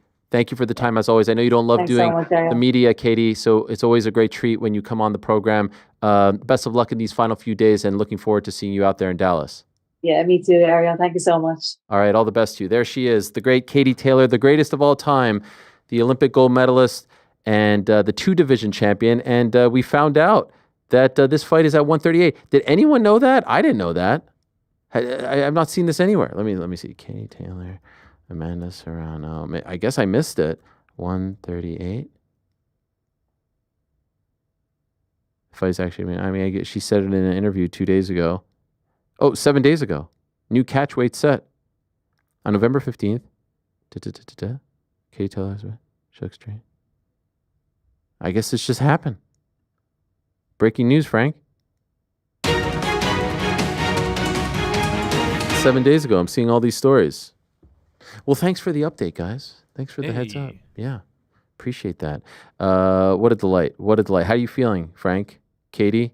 You know Amanda? what? She talks a good game, but I think Amanda's got this one in the bag. How dare you? How dare you? It's going to be great. What are your plans for fight night, November 15th? I'm actually going to be hanging out with the boys. Yeah. You're going to be busting with the boys. Going to be busting with the boys. Yeah, you know yourself, Frank. Yeah, they'll be doing a watch party for Katie, Amanda 2, and then also Jake and Mike. Then a post show next Friday, and then a 309 watch party and post show. Is that correct? That is correct. We got some cots, so we don't even have to go home. Wow. Go right from one into the other. It's going to be a lot of fun. This feels like a grievance that you're sharing with all of us. I think you might be projecting a little bit, feeling bad for us, but no, we love these things. And you just have a cot? I got a hotel. Wow. Ritz. There's a lot of great hotels. Told me we could only budget for the cot, so. Well, I look forward to that. Wouldn't it have been better if one of them was this weekend and the other was next weekend? Yep. The Friday-Saturday doubleheader is tough, right? It is tough, yeah. It's tough. No, but I like when there's one big event that you can react to. I don't know. I love the double. Oh, you do? Yeah. Oh, wow. Okay. Are you saying Friday, Saturday, or both on the same day? No, Friday, Saturday. Yeah, I guess this is better than both on the same day. Commit Friday to Paul Tyson. Saturday UFC. Yeah, if it was the same day. UFC doesn't start till late at night. You got your whole day on Saturday. That's Sleep true. in, have a good day, settle in the evening. How do you feel about this being on a Friday as opposed to the traditional Saturday? I don't mind it for my own schedule. Honestly, if I'm like a normal Monday through Friday 9 to 5 or 2, I feel like it's not bad. Main card starts at 8. Go home, throw a party, pop on Netflix. Charge people $10 each. Be like, I bought the pay-per-view. If you guys want to just throw me 10, no worries. Yeah. Venmo, Cash App, Apple Pay. Yeah. No, all those things. I take everything. So, yeah, if you guys want to just send me 10, no big deal. And, yeah, you have a good night. All right. Well, that is November 15th. And then, of course, the MSG card on November the 16th. This past weekend, the UFC was in beautiful Edmonton, Alberta, Canada. What a delight. One of the great malls in North America is in Edmonton. And we had Brandon Moreno and Amir Albazi in the main event. And what a performance from the Assassin Baby. It was vintage Brandon Moreno. He was incredible. He took a bit of time off. He announced back in March that he was going to take some time off. And we spoke to his head coach on Monday, Saif Saud, who said a couple of times he tried to come back early. And he said, nope, you're not coming back early. And so what did we get? We got, as I said, a vintage performance from Brandon Moreno. Incredible stuff. With this with this win, he moved to number 1 with most time spent in the octagon. As far as the UFC flyweight division is concerned, 4 hours and 43 minutes, 28 seconds, and number 1, most importantly, in most significant strikes landed with 1,131. Vintage Brandon Moreno, tremendous performance from him. He's kind enough to join us right now on the program. There he is. Hola, amigo. How are you, Brandon? Hey, man, what's up?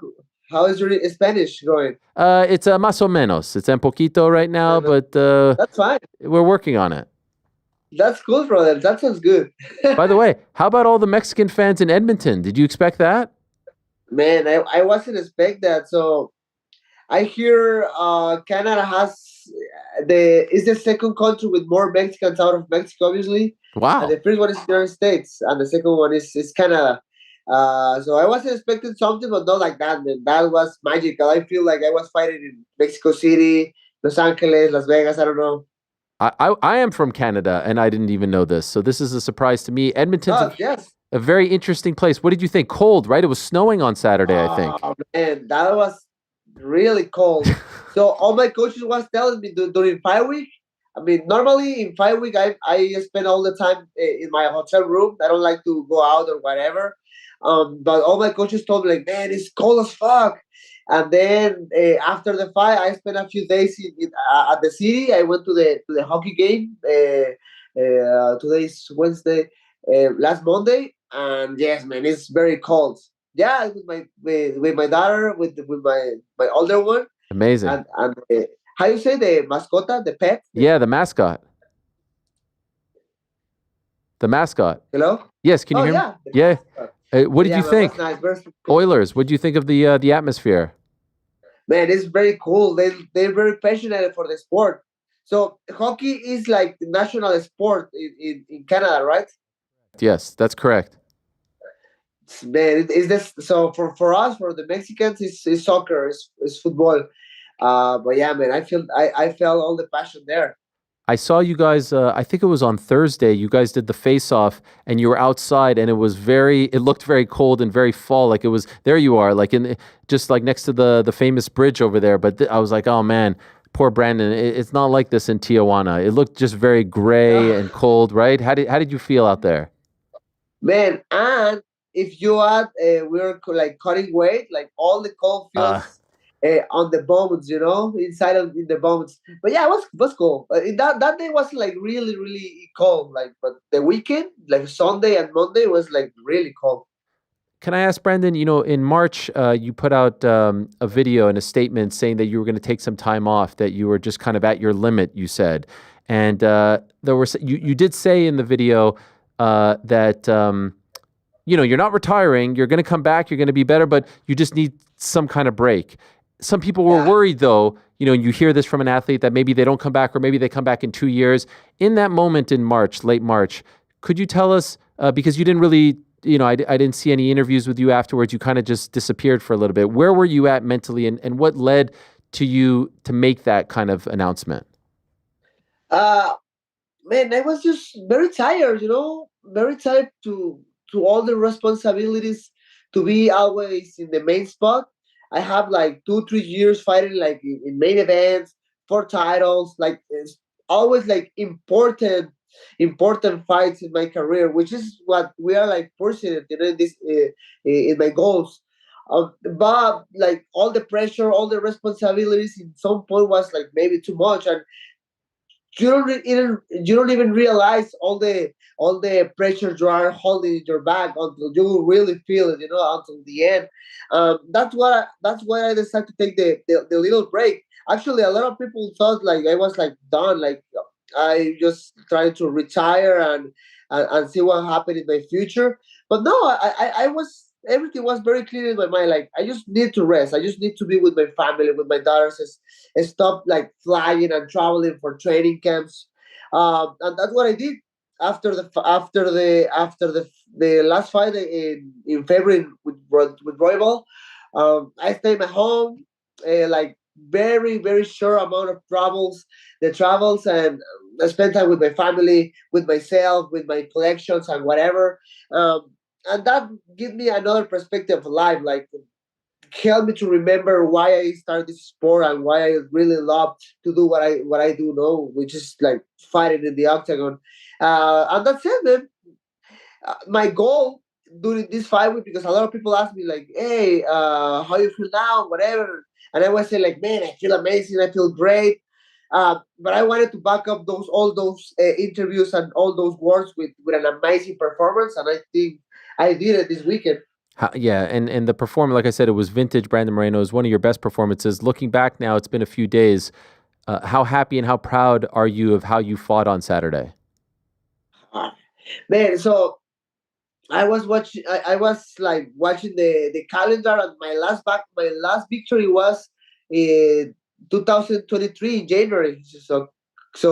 I kind of forget this amazing feeling when you win and you spend time with your coaches, with your teams, with my wife, and we are around the hotel just talking shit each other and making jokes around. It was very cool to remember all those good moments, and that's the thing, man. When I feel good, I know good things are gonna happen with me and my loved ones around me. Was there a point where you started to, I don't know, question yourself or your confidence? Was, you say it's been 2023 your last win, January, so that's almost 2 years ago. Did you start to feel like maybe you can never get back to that old Brandon that we saw on Saturday? Man, Joe always has those negative thoughts when the things are not in your way. For sure, I was thinking like maybe that's enough for me. Like maybe the competition is more in this point of my life, and maybe I don't have enough. I don't have the necessary to keep fighting at the top in mixed martial arts. But man, I got a lot of support from my coaches. I got a lot of support from my wife, from my daughters. Be around with my loved ones. Remember myself like, hey, like, man, you are amazing.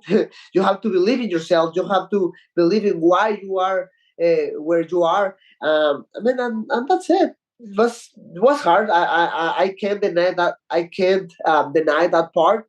But I at the end, I think all the fighters we pass for those kind of moments, when we doubt of ourselves a little bit, but all the greatest find a way to go out of that dark situation and keep going. Did you, when you took that break in March, did you take a break from training as well? Like just a total break from the sport? Yes, man. Wow. I don't remember the last time I spent like 1 month out of the gym. I was completely out of the gym. I wasn't even lifting weights or running or whatever. I spent just the time with my family, and was weird. And so you tell me you was talking with Sage. Yes. There's all my coaches, my family, and everybody tell him like, hey, you have to wait. You can be back to the competition now because you said you're gonna rest. And you didn't. But man, when I make that video and say like, hey, I'm gonna take a time, like 2 weeks, 3 weeks after, I was like a crazy trying to get a fight again, like damn, man, because that's the only way I know how to live my life. I started this sport at 12 years old. I started my amateur career, then I turned professional, then going to the UFC. So all my life is been in competition. This is the only way I really know. So it was kind of weird to me, just be in my home. So how did you stay sane? Like, how did you scratch that itch and stay out for that long? Oh man! So again, like be with my family, with my wife, with my daughters. Spend time with my hobbies. I find new hobbies. The people know me for my collections of my toys and whatever. But I start to get a lot of knowledge about coffee. I start to do mountain bike, and that's it. Then try to talk with myself. What kind of coffee knowledge? I love coffee as well. What are we talking about? So I just start to read about coffee. The preparation of the espresso, how to use the espresso machine correctly. Nice. The grind, the size of the grind of the bean, and all that stuff, man. So I start to read, I start to learn. I really like coffee. What's your favorite type of coffee drink? Like, what kind of guy are you? So Me, I drink those just two kind of coffees. I drink the espresso, a double espresso, and I drink americano in the morning. Wow. Okay. So no milk. Sometimes. Because americano has no milk as well, right? I mean, you can take americano with milk or water, right? Exactly. It's the water with the double espresso coffee or one. I don't remember well, but you can add the milk. But I don't know. In the morning, I just like to drink black. I when I wake up, I'm so excited to drink a cappuccino. I look forward to it. It's like the highlight of my morning. Cool. It's fine, but I mean, you add the milk, then you add the sugar and all that stuff, and the sugar is not good for you, bro. Yeah, no, I don't have sugar. And you know what? I have breaking news, Brandon. I used to be very into almond cappuccino, almond milk cappuccino. I've now removed the almond milk, and now I'm doing whole milk. This is big news. Whole milk cappuccino. What do you think of this? No sugar. Whole milk with more.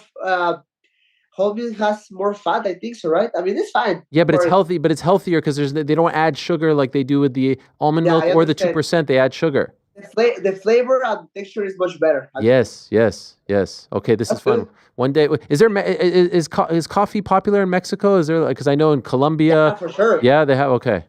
At the south of Mexico, Veracruz, Puebla, Chiapas has good lands of coffee.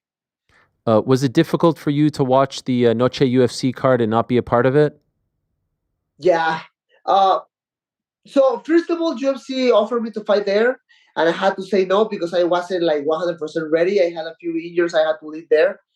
And then so they made the offer. I had to say no, and they told me like all the amazing things it will be like all the how you say the production, the fights, all the scenario, the atmosphere. That will be very cool, but I had to say no. And in the moment, at Noche UFC, came this weird feeling where obviously you want to fight, but at the same time I was enjoying just the moment, watching everything. Watching the fights, watching. So I know all the Mexicans who fought in Noche UFC. So I was enjoying every single fight of the night. So I don't know. I had this kind of weird feeling where I wanted to fight, but at the same time, that I was just enjoying the moment. The UFC is scheduled to go back to Mexico in February. Yes. Would you like to be on that card? Man, let's see what happens. Because what I hear is they're trying to do even 2 events in Mexico. I don't know if that is official or not, but if it's not in February, I would love to fight maybe Noche UFC in September or whatever. But man, I'm very focused to get the title back. I'm very focused on that. So I have to talk with the UFC. I don't know what they're thinking right now. The top 5 of the division is kind of. I mean, we're in a good way because Brandon Moreno is winning. Kai France won the last one. I won this weekend. Kaya Sakura is coming. So man, the division is very fresh right now. Over the weekend after the win, you said that you maybe one more and then you fight for the belt. Have you changed your opinion? Like, do you think the performance was so good that your next fight should be against the winner of Pantoja Sakura? No, I'm still thinking the same. I would love to say like, hey, my performance was fantastic, so I think I deserve the next title shot.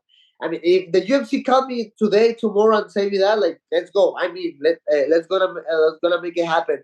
But I mean, Roybal is doing an amazing job.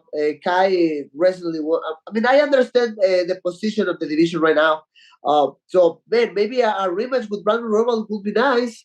Tatsuo Taira is there. I mean, he lost with Brandon, but I don't know, man. A lot of names are coming. Manel Cave say my performance was terrible last weekend or something like that. He's saying I don't remember. Who said that? Who said that? Manel Cape. Yeah, so a journalist told me that at the post conference. Yeah. After the fight, he say Manel post something. I don't know if in Twitter. I don't have Twitter, so that's why I don't know. Good for you. I don't know, man. Let's see what happens. I know that Twitter sucks. Yeah, he's fighting in December, so maybe if he wins that fight, you'd fight him. Yeah, man. I don't care, man. I'll be ready. And I know you were asked about this over the weekend, but if you could tell us your thoughts, a UFC rookie, a guy who's never fought in the UFC, Kai Score, getting a title shot in his first fight, how does that sit with you? Man, so I'm going with the same thing. I know it's not my opportunity for the title right now. So what is like Pantoja doing right now? I don't care. I don't care. You know, Okay. He can fight with whatever is that I'm getting my next opportunity for the title. But I mean, it's good for the division. I think it's good for the flyweight division to get Kaya Sakura. He's good. I think I trained with him like 2 years ago. Oh wow. Good striker, very fast. I think it's gonna be complicated for Pantoja. He has to put a lot of attention on him. A lot of people were very excited about your shorts over the weekend. Did you have any say in the design? Yeah, they asked me. They asked me like 2 months ago, like 2 or 3 months ago, like, hey, we're gonna do a custom shorts for you. So do you have some idea or something like that? I say like, I mean, first of all, I love the green color shorts because they are like very Mexicans. But the Mexican flag has 3 colors: it's green, white, and red. So I want to use red for this one. And second one, maybe the Aztec calendar, but UFC and a lot of different stuff use the Aztec calendar to represent Mexico. So I want to change that a little bit. Sorry, I'm a little bit sick. No problem. So I want to change that a little bit, and maybe we can use another. I mean, we can use Quetzalcoatl. Quetzalcoatl is an Aztec god. It's very popular too, but at least it's something different for the UFC. So I asked for Quetzalcoatl, and like 1 month before the fight, they showed me the different designs. They showed me like 2, 3 difference, but that one was man, that one is beautiful. I want that one. And the reaction of the people when they showed it last week was very impressive. I mean, I can't be neutral with the shorts because it's my shorts, it's my custom shorts. To me, are beautiful. But the judges are gonna be like you, the journalists, the people at the end. My team is telling me that the poster behind you, I'm not a big anime guy if I'm being honest, but I'm told the poster behind you is the Kame House from Dragon Ball Z. Is that accurate? Is this Everything is started there. This is good? What is this? Can you tell me why it's so significant? So this is the Master Roshi house. Is where Goku and Krillin start training in Dragon Ball. Wow. And where did you get that? Internet. You can get everything on internet. What about that sword next to it? What is the sword? The other way. There it is. Yeah. There, right there. Oh, actually, Faith gave me that one as a gift for my office. When this office is kind of new, I have like 2 or 3 months with the office. I did a renovation, so when we finished with that, Faith sent me the sword. Wow. He told me, put it at your office. It's gonna look very cool there, and I did it. It's an amazing gift from him. And your relationship with him now. I know that you guys were kind of thrown together because the dissolution of your last team, and it takes some time to get a chemistry, right, and to get a vibe. How do you feel now about the chemistry between you and Saif Saud?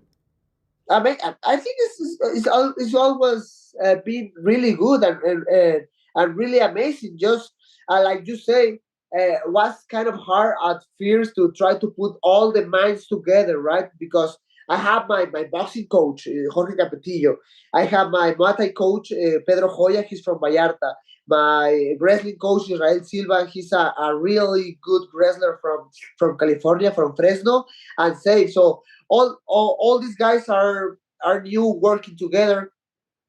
So everybody was on a different idea, and they're trying to put all those ideas together to work for me, to make me a better fighter. And at first was a kind of a hard, but with the pass of the time, the evolution of the team is been like really good. Right now, I think the team, all the team feels amazing together, working together and talking and collaborating together. And that was very important with the result of this last weekend. I saw a couple of months ago you were with Canelo Alvarez at the gym. Can I ask what is your relationship like with Canelo? Because I think I've seen you with him in the past as well. I mean, I consider him a friend. I don't want to say like I have his number and I can call him right now, but so normally when he's fighting in Las Vegas, he rents my boxing coach gym for his own private workout in the mornings, and I had the opportunity to train around him. Not straight with him, but meet his team and talk with Chepo Reynoso, with the coaches, and talk with him a little bit. Obviously, I'm trying to be always very respectful, and I know he's in fight week, and I don't want to be there like talking and bother him because he's focused, because he has an important fight coming soon in that moment. But if he give me an advice or whatever, I'm trying to just listen to him because, man, he's a really good athlete and an amazing human being, and whatever he can show me or teach me or advise me, it's amazing to me. I'll ask you one more question, and I'll let you go because I see that you're struggling a little bit, and I don't want to make you feel worse. I saw in the post-fight interview on Saturday and the post-show and all that, you were talking, you alluded to it right now before. You said, when I first got to the UFC, everything was so exciting, so fresh. I wanted to do all the interviews. I wanted to do all the stuff. And then by the end, you're just like, it's a bit of a drag. It's a lot because, you were getting tired. Do you feel like that passion that you had when you started is back? Is it impossible, in your opinion, to go all the way back to that same wide-eyed person who is just coming to the UFC? How would you describe how you feel about your place in the sport now? See, so maybe, I think it's impossible to replicate completely the same feelings when you start, but you can get something from that, maybe a little piece. Just the desire to talk with the media, to show your name to the world, to show your face to the world. It's very excited in that moment. I remember when I was younger, when I think I made my UFC debut when I was 22 years old, 8 years ago, almost 9. Wow. That's crazy, that's very crazy. But at least right now, the energy, man, just the energy, I feel fresh, I feel renovated. And, just to talk with you, just to talk with the people around, just enjoy with the UFC staff during 5 weeks. That's very cool. So maybe it's impossible to replicate all the feelings when you start, but at least if you can get a little piece, that it's really cool. I love it. Well, welcome back, Brandon. It's great to see you back. What a performance. Excellent. Congratulations. I hope you feel better, and I'm happy that you had a great time in my home country of Canada. I'm happy that everyone treated you well. Man, the people is so kind. Very cool. Like, you asked me about the interaction with the fans, with the crowd at the arena. That was insane, man. I wasn't expecting that. All the amazing support that I got from Edmonton wasn't. It's gonna be in the bottom of my heart for forever. And I didn't take that for a little Mexican kid for sure. I love it. Thank you, Brandon. All the best to you, and congrats again. Awesome, brother. All the success in the next projects. Thank you so much. There he is, the great Brandon Moreno. What a guy, and what a performance on Saturday. This Saturday in Philadelphia at the Wells Fargo Center, we have the return of one of Philadelphia's own, Jaron Boots Ennis. We had him on the program last week. Massive opportunity for him once again. He made his homecoming and in the Wells Fargo Center back in July, his first fight under the Matchroom umbrella. This time he comes back once again under the Matchroom umbrella, but he's bringing some reinforcement. It's one of the best fighters in the world, pound for pound, certainly on everyone's top 10 pound for pound list.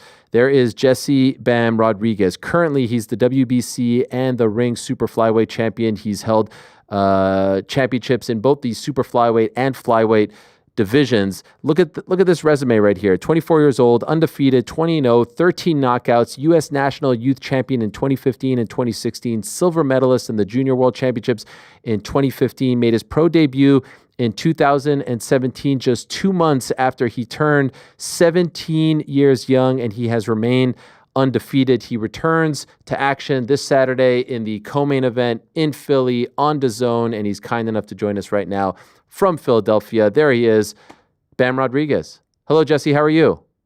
Good. How are you, man? Does anyone call you Jesse, or is it just Bam at this point? I feel like it's just Bam. It's very rare. Some people do call me Jesse, but for the majority, it's Bam. It's kind of weird when I hear Jesse, but I mean, it is what it is. By the way, I don't know. Are you an MMA fan? Do you know who Brandon Moreno is? I mean, I've heard of him. I've never seen him fight though. Do you watch MMA at all? I do. I watch Sean O'Malley, but that's about it. That's your guy. That's my guy. Why him? I don't know. He has a swagger that not many fighters in general have. So, I mean, just watching him, it's cool. Do you think you have a swagger? Is that something that you think you have or want to have? Yeah, I feel like I do have it. I'm not, I don't like to brag, but I mean, I might have a little swagger. Yeah, you're the freaking man. You should brag. Nah, I'm not. I've never been the one to brag. I don't like that shit, so I don't do it. I respect that. When I say top 10 pound for pound, do you agree with that? Definitely. But in the most humble way. Of course. Where can I ask? Where do you put yourself right now? I would say number 6. Okay. Who do you have as number 1? Usyk. And then 2? I would put Inoue. And then 3, Crawford? Crawford, yes, sir. But it kind of always like moves, right? I feel like every time one of them fights, it kind of like if Usyk fights and he gets the pole position, and then if Inoue fights for a couple of weeks, but I agree with that. I think some people would put Crawford over Inoue, but I think you're 100% right. Usyk, Inoue, Crawford. Yeah. Yes, sir. You're climbing the ranks. You're well on your way. I'm wondering when you made your debut as a 17-year-old, did you think you would have this much success this early in your career? Were you envisioning all of this, or have you exceeded your own expectations? No, of course, I've always envisioned it. It was just a matter of getting an opportunity to go out there and show everyone who I was. And once I did finally get that opportunity, that's when people really started recognizing my talents and the kind of person I am. And ever since then, my career has just skyrocketed to another level. How old were you when you first met Eddie Hearn? I was 21. And what was you're a kid from San Antonio, right? What was your take on this posh Englishman who talks a big game and is very, very bombastic, right? What did you think of him early on?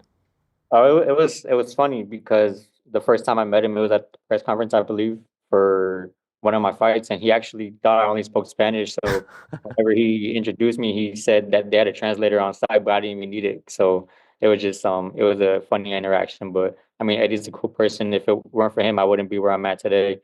So just having Eddie in my corner means a lot. As someone who is incredible in the ring, but perhaps a little soft-spoken when it comes to doing media and whatnot, it's great to have someone like him banging the drum in your favor, right? Doing all the press and talking you up, because then it takes a little bit of the pressure off of you. Would you agree? Yeah, for sure. I mean, Eddie, he talks a good game, so it makes it a lot easier for me to just, be myself. What was your reaction when they, proposed this idea for you to be the co-main to Boots in Philly? Come fight on the East Coast. What did you think of it initially? Oh, at first I thought it was a little weird just because I've never even been on the East Coast. So to come out here and fight as a co-main, it was different for sure. But once I thought about it a little bit, I realized it's a good opportunity for me to go out there and expose my career to the East Coast fans and just different boxing fans in general. So I heard you say this on the Matchroom YouTube channel when you first did the media stuff there. And initially I thought you said that you had never fought on the East Coast, but then I went back and listened to it and you just said it again. You had never been on the East Coast, period, prior to that? Yeah. That media day I did was my first time on the East Coast. So wow. That is crazy. Yeah. So what do you think of the vibe? I mean, it's different for sure from where I'm from, but I mean, it's cool. There's a lot of nice land that I've seen so far as I've been here, but I mean, I haven't done too much. It's just been strictly fight week stuff, so it is what it is. I'm just here to fight and go home, to be honest. Yeah, no, I understand that. Have you been to the Rocky statue? I haven't been. Any plans to do that? Maybe if Matchroom has it, in the schedule, then I'll go. But if not, then I'm chilling. You're very businesslike. You're not there to have a good time. You're there to work and go home. Yeah, exactly. Right now it's just focusing on November 9th and just putting on good performance. And it's not like you're not well traveled. I understand you love going to Japan, right? Like it's one of your favorite places to go visit. Yet the East Coast just never was a part of the itinerary. Yeah, I mean, Japan is just, I mean, Japan. If you've been there, then you know what I'm talking about. But I mean, the East Coast, I've never really even thought about coming here. If it weren't for this fight, I probably would have never stepped foot on the East Coast, to That be is honest. amazing. Can Yeah. I ask, what do you like so much about Japan? To be honest, man, I like the food. The food's, I mean, it's good out there. Sushi? Nah, McDonald's. What? For Yeah, real? McDonald's. They got a different menu from the U.S. So Come on. yeah. You But, like when you say the food in Japan, you're talking about McDonald's? I mean, not just McDonald's, but I mean that's probably like one of my favorites to go out there and eat. Wow. What is so different about it? Like, what do you get over there? I get a teriyaki chicken sandwich or like a teriyaki burger. Wow, they have teriyaki But burgers over there? yeah, but even out there, it's a lot fresher than the U.S. Like for the McGriddles, they use real egg, and I feel like it's just a lot cleaner than the U.S. Are you a big fast food guy? Honestly, yeah, man. Like whenever I'm not in training camp, I eat out a lot, like too much, really. Too much. Yeah, at some point that's I mean you're pretty young now, but that's going to catch up to you. Yeah, yeah, for sure. I gotta chill out on that. I mean, I kind of already did after my last fight. I didn't, go too crazy with the eating, but I think now from after this fight and now on, I'm just gonna control it a lot more. What's like like if you could go like all out fast food, bad food, what's the ultimate meal for you and like what are you ordering? To be honest, man, I'll probably get like a 10-piece with upside drink from McDonald's. 10 piece, that's it? I thought you were going to say like 10 different things. Nah, I mean, like I eat a lot, but like in one sitting, I can't eat too much because then I'll feel sick. Right. Your opponent on Saturday, I believe you were 8 years old when he made his debut. He's been Yeah, around for I wasn't even boxing yet. yeah. Is it weird for you to fight people who are that much older than you? I mean, nah. I mean, that's how boxing is. If they weigh the same as you, then you're gonna fight them. I mean, Estrada was 34, so it's nothing new to me. I just any other fight really. He is your mandatory, right? And same type of situation with Boots. And fans were like, this isn't the fight that I want for Boots. And to a degree, some said the same with you.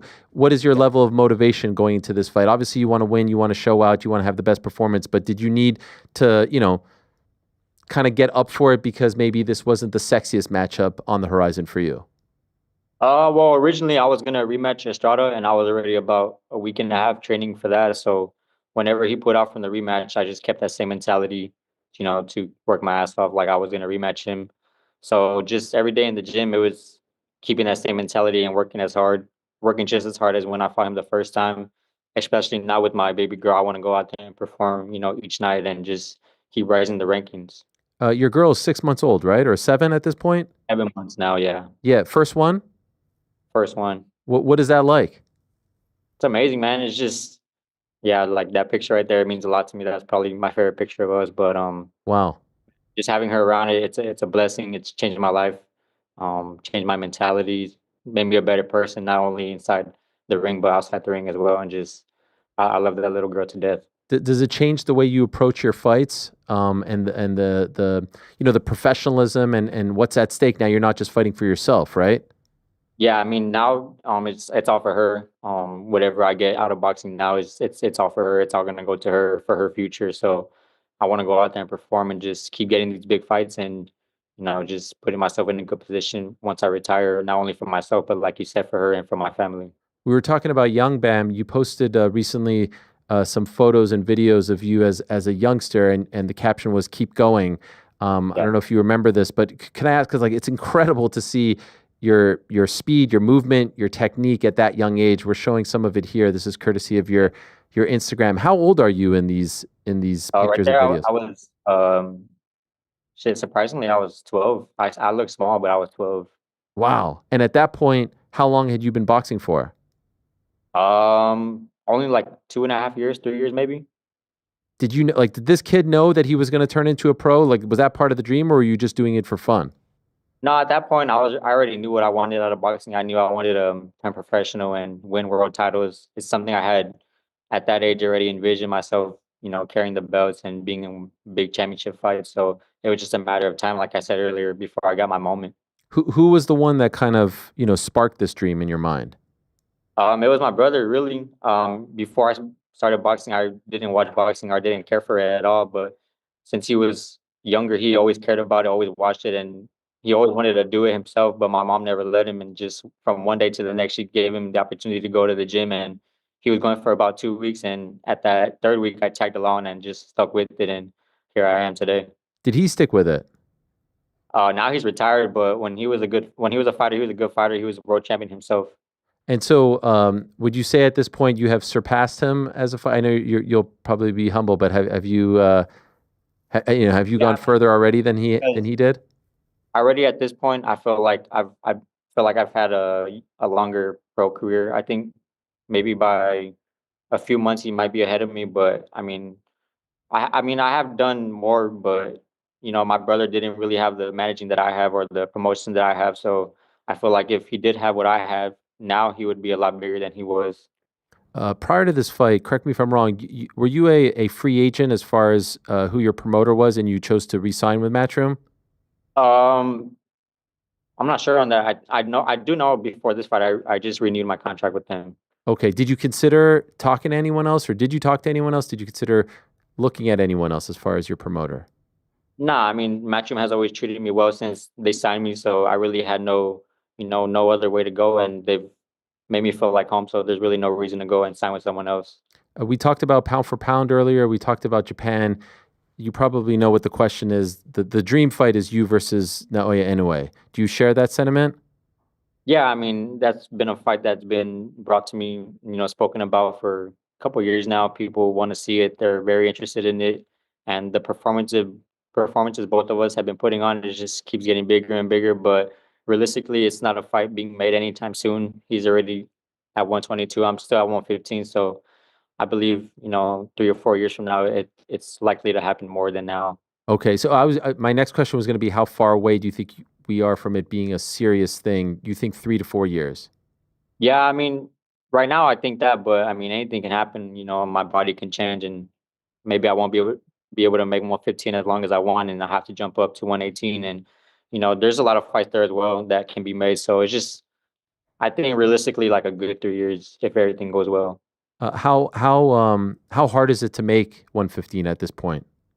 It's really not that hard. My last fight, I made it very easy. This fight week as well has been going well. My weight's good, so I mean, it's really just a matter of me growing and getting bigger. Yeah. Getting to fight at Wells Fargo. Did you see the scene when Boots fought there in July? How hyped everyone was? Yeah, man, that thing was packed. That's another reason why I was, able to come out here and fight out here in the East Coast, just because I saw his turnout from last fight. So to be a part of something like that with a fighter like Boots Ennis, it's a huge opportunity for me to expose my career. And I saw you guys doing like the promotion for this fight, the poster and some of the stuff that they had you do when you came the first time. Very high quality. I think Matchroom is the best at it, to be honest, when it comes to boxing. The promos that they do, the posters.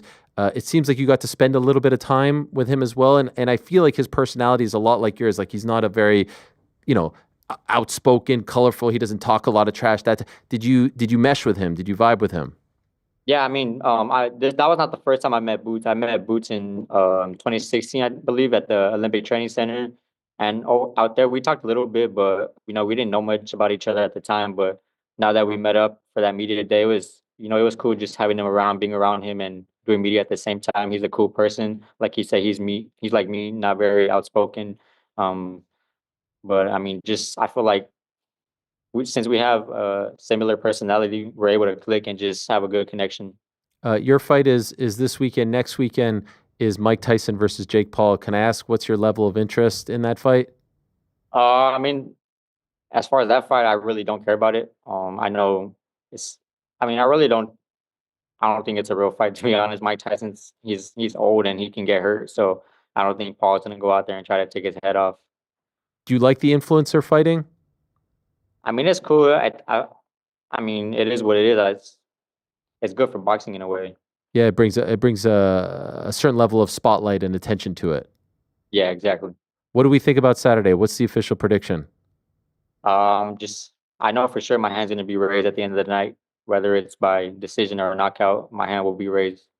Looking forward to it. Thank you, Bam. All the best to you. Nice to meet you, and good luck on Saturday. Thank you, man. Appreciate your time. All right, there he is. The great Jesse Bam Rodriguez, like I said, 20-0, 13 knockouts, and he goes up against Pedro Guevara, who is 42-4-1, and he is looking to unify the super flyweight titles, and he was 8 years old when Guevara made his pro debut. He has never been stopped, Guevara, that is, in 47 professional fights. Boots in the main event. We spoke to him last week. And so you've got Apex 100, and you've got this Matchroom card in Philly on Saturday on DAZN. When we were talking about Japan and the food, I thought for sure he was going to talk to me about, sushi or steak or something like that. He breaks out the McDonald's, and right away I get this message from New York Rick. We, all caps, need to talk about international McDonald's on the back end of this interview. And so the floor is yours. Why are you so passionate about this topic? Yeah, well, I just feel like, you I didn't know. Revealed yourself as uncultured by not knowing how exquisite McDonald's is outside of the United States. But more just like maybe like regionally, like even in Hawaii, they've got, noodle, they've got Simon, and then internationally they've got different things. McDonald's in Thailand was pretty bomb. So was You've been to Thailand? I've been to Thailand, yeah. When? I went to Thailand for like a summit when I worked for Glory. Wow. Been to Japan and had McDonald's. International McDonald's slaps. Like Bam is right. Way better? It's yeah. For one, yes, I feel like, and Andy and I were speaking about this the other day. Like in other cultures, like some of these American chains are more upscale. Like they are viewed as like a dining experience as opposed to. Now, I'm not saying McDonald's universally, but like Pizza Hut, I know is one of them that like becomes a dinner type thing. And so there's a higher quality, but also the menu items are different, which is the key. Like you're not just getting hamburger, French fries, chicken nuggets. Like they don't have a quarter pounder with cheese? Most of the time they do have those, but they have additional items as well. But I mean, they use the metric system. Oh, you're saying that it wouldn't be called a quarter pounder? Yeah, I don't know about that specific burger. I went in Italy a couple of years ago, and like instead of being red with the golden arches, it was like this beautiful forest green. Wow! And when I walked in, it was like this fresh bakery. Like they were bringing out all these different pastries and everything. It was quite good. I also like McDonald's in the States too, but yeah, it was good in Italy. Do you guys eat McDonald's here? I don't never really that much, but I don't shame it because I know if I ate it, I would love it. Oh, sure. I mean, if they like to sponsor the program, if they want to sponsor the program, I'll eat McDonald's every day. I mean, welcome I'll do the whatever that Super Size Me. We'll do a new 2024 age of Super Size Me if that's what we want to do. I've definitely the Morgan Spurlock. My kids eat a lot of McDonald's.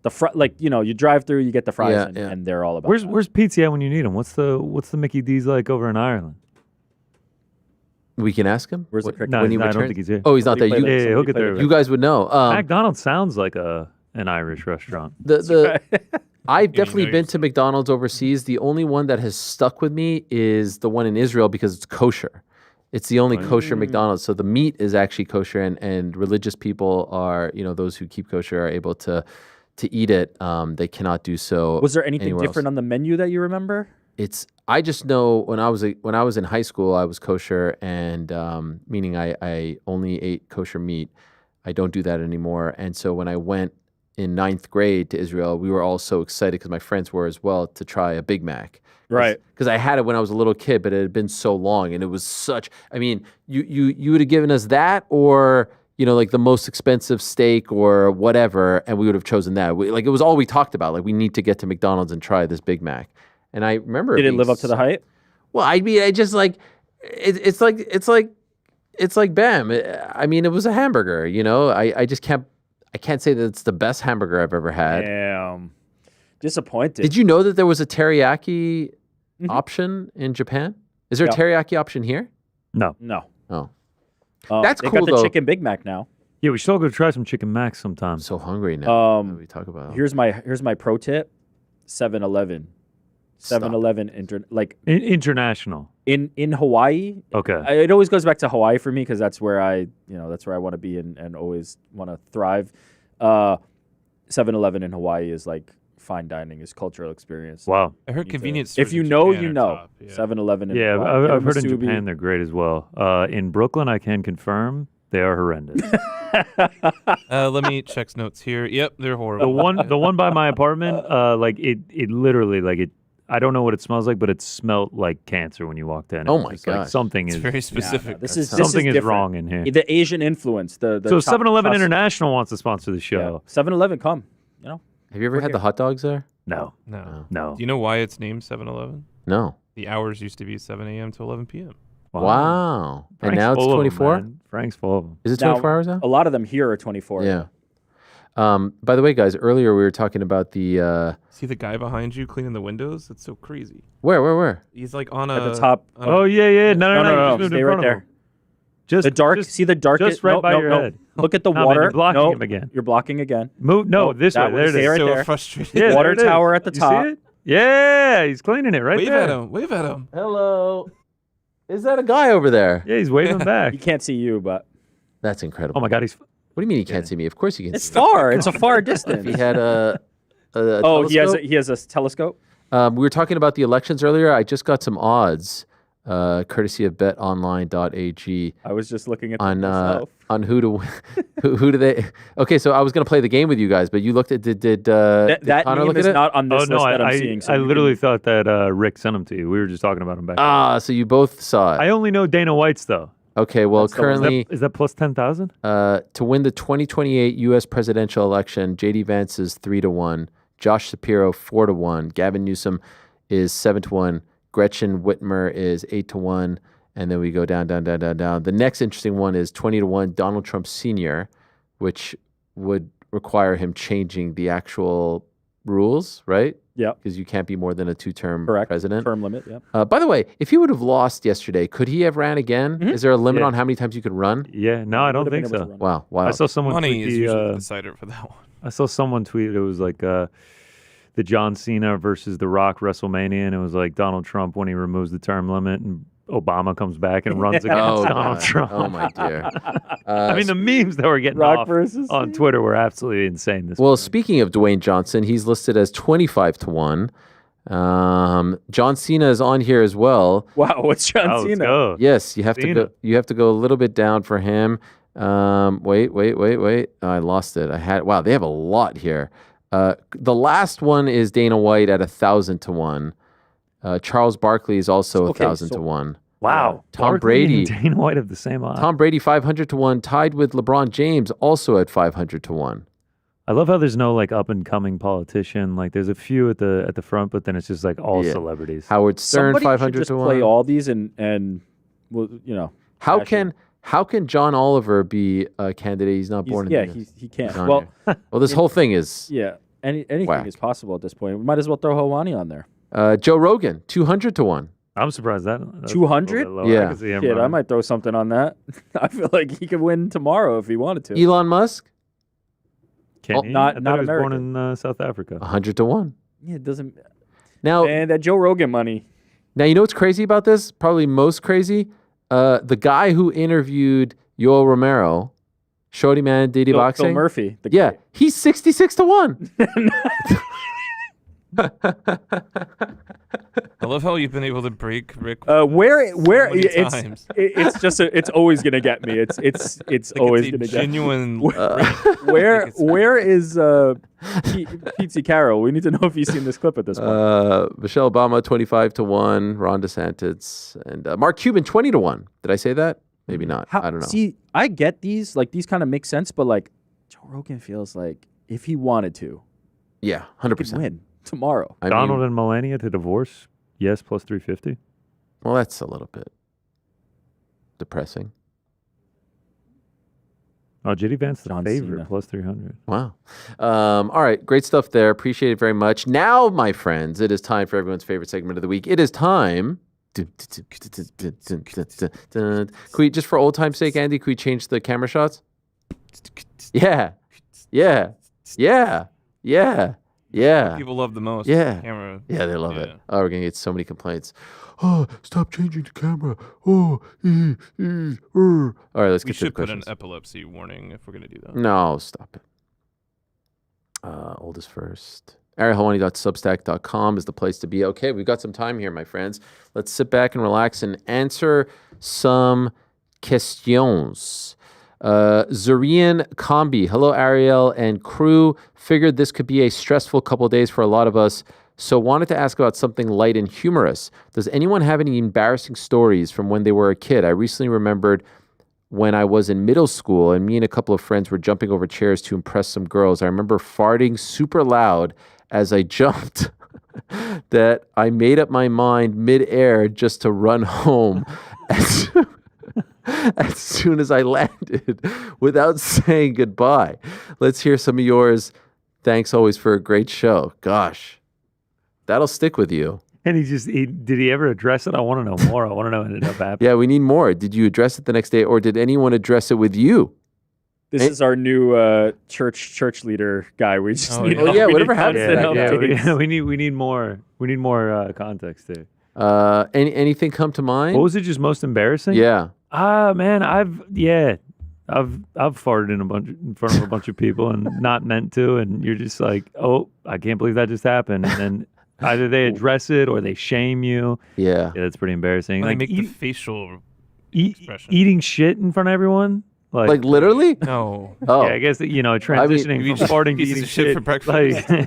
Like obviously falling, like wiping out. Wow. A couple people this weekend at the wedding I was at, they were all dancing up on some ledge, and I watched two guys step off the ledge. I guess it was a slippery spot. Legs just came right out from underneath them. Tailbone injuries. They tried to play it off, but there was no coming back. So yeah, I mean, anytime you fall, trip. Yeah. There's a lot of like little raised sidewalks in New York that I just literally just happened to me when I was running. It's gone. That's right. You took a spill. But nobody's around for that. Catch the big toe on it, and you just you don't even fall all the way. You just take one of those big steps and halfway fall, and everyone's like, hey, "Are you okay?"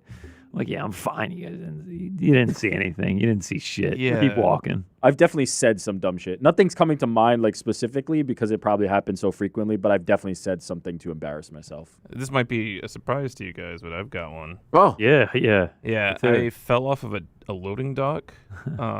So I was behind a building that I worked at, and there were some pallets stacked up, and there was a giant carpenter bee. I don't know if you've ever seen those. A giant what? Carpenter bee. They're like these big black bees. They look like almost 1.5 inches.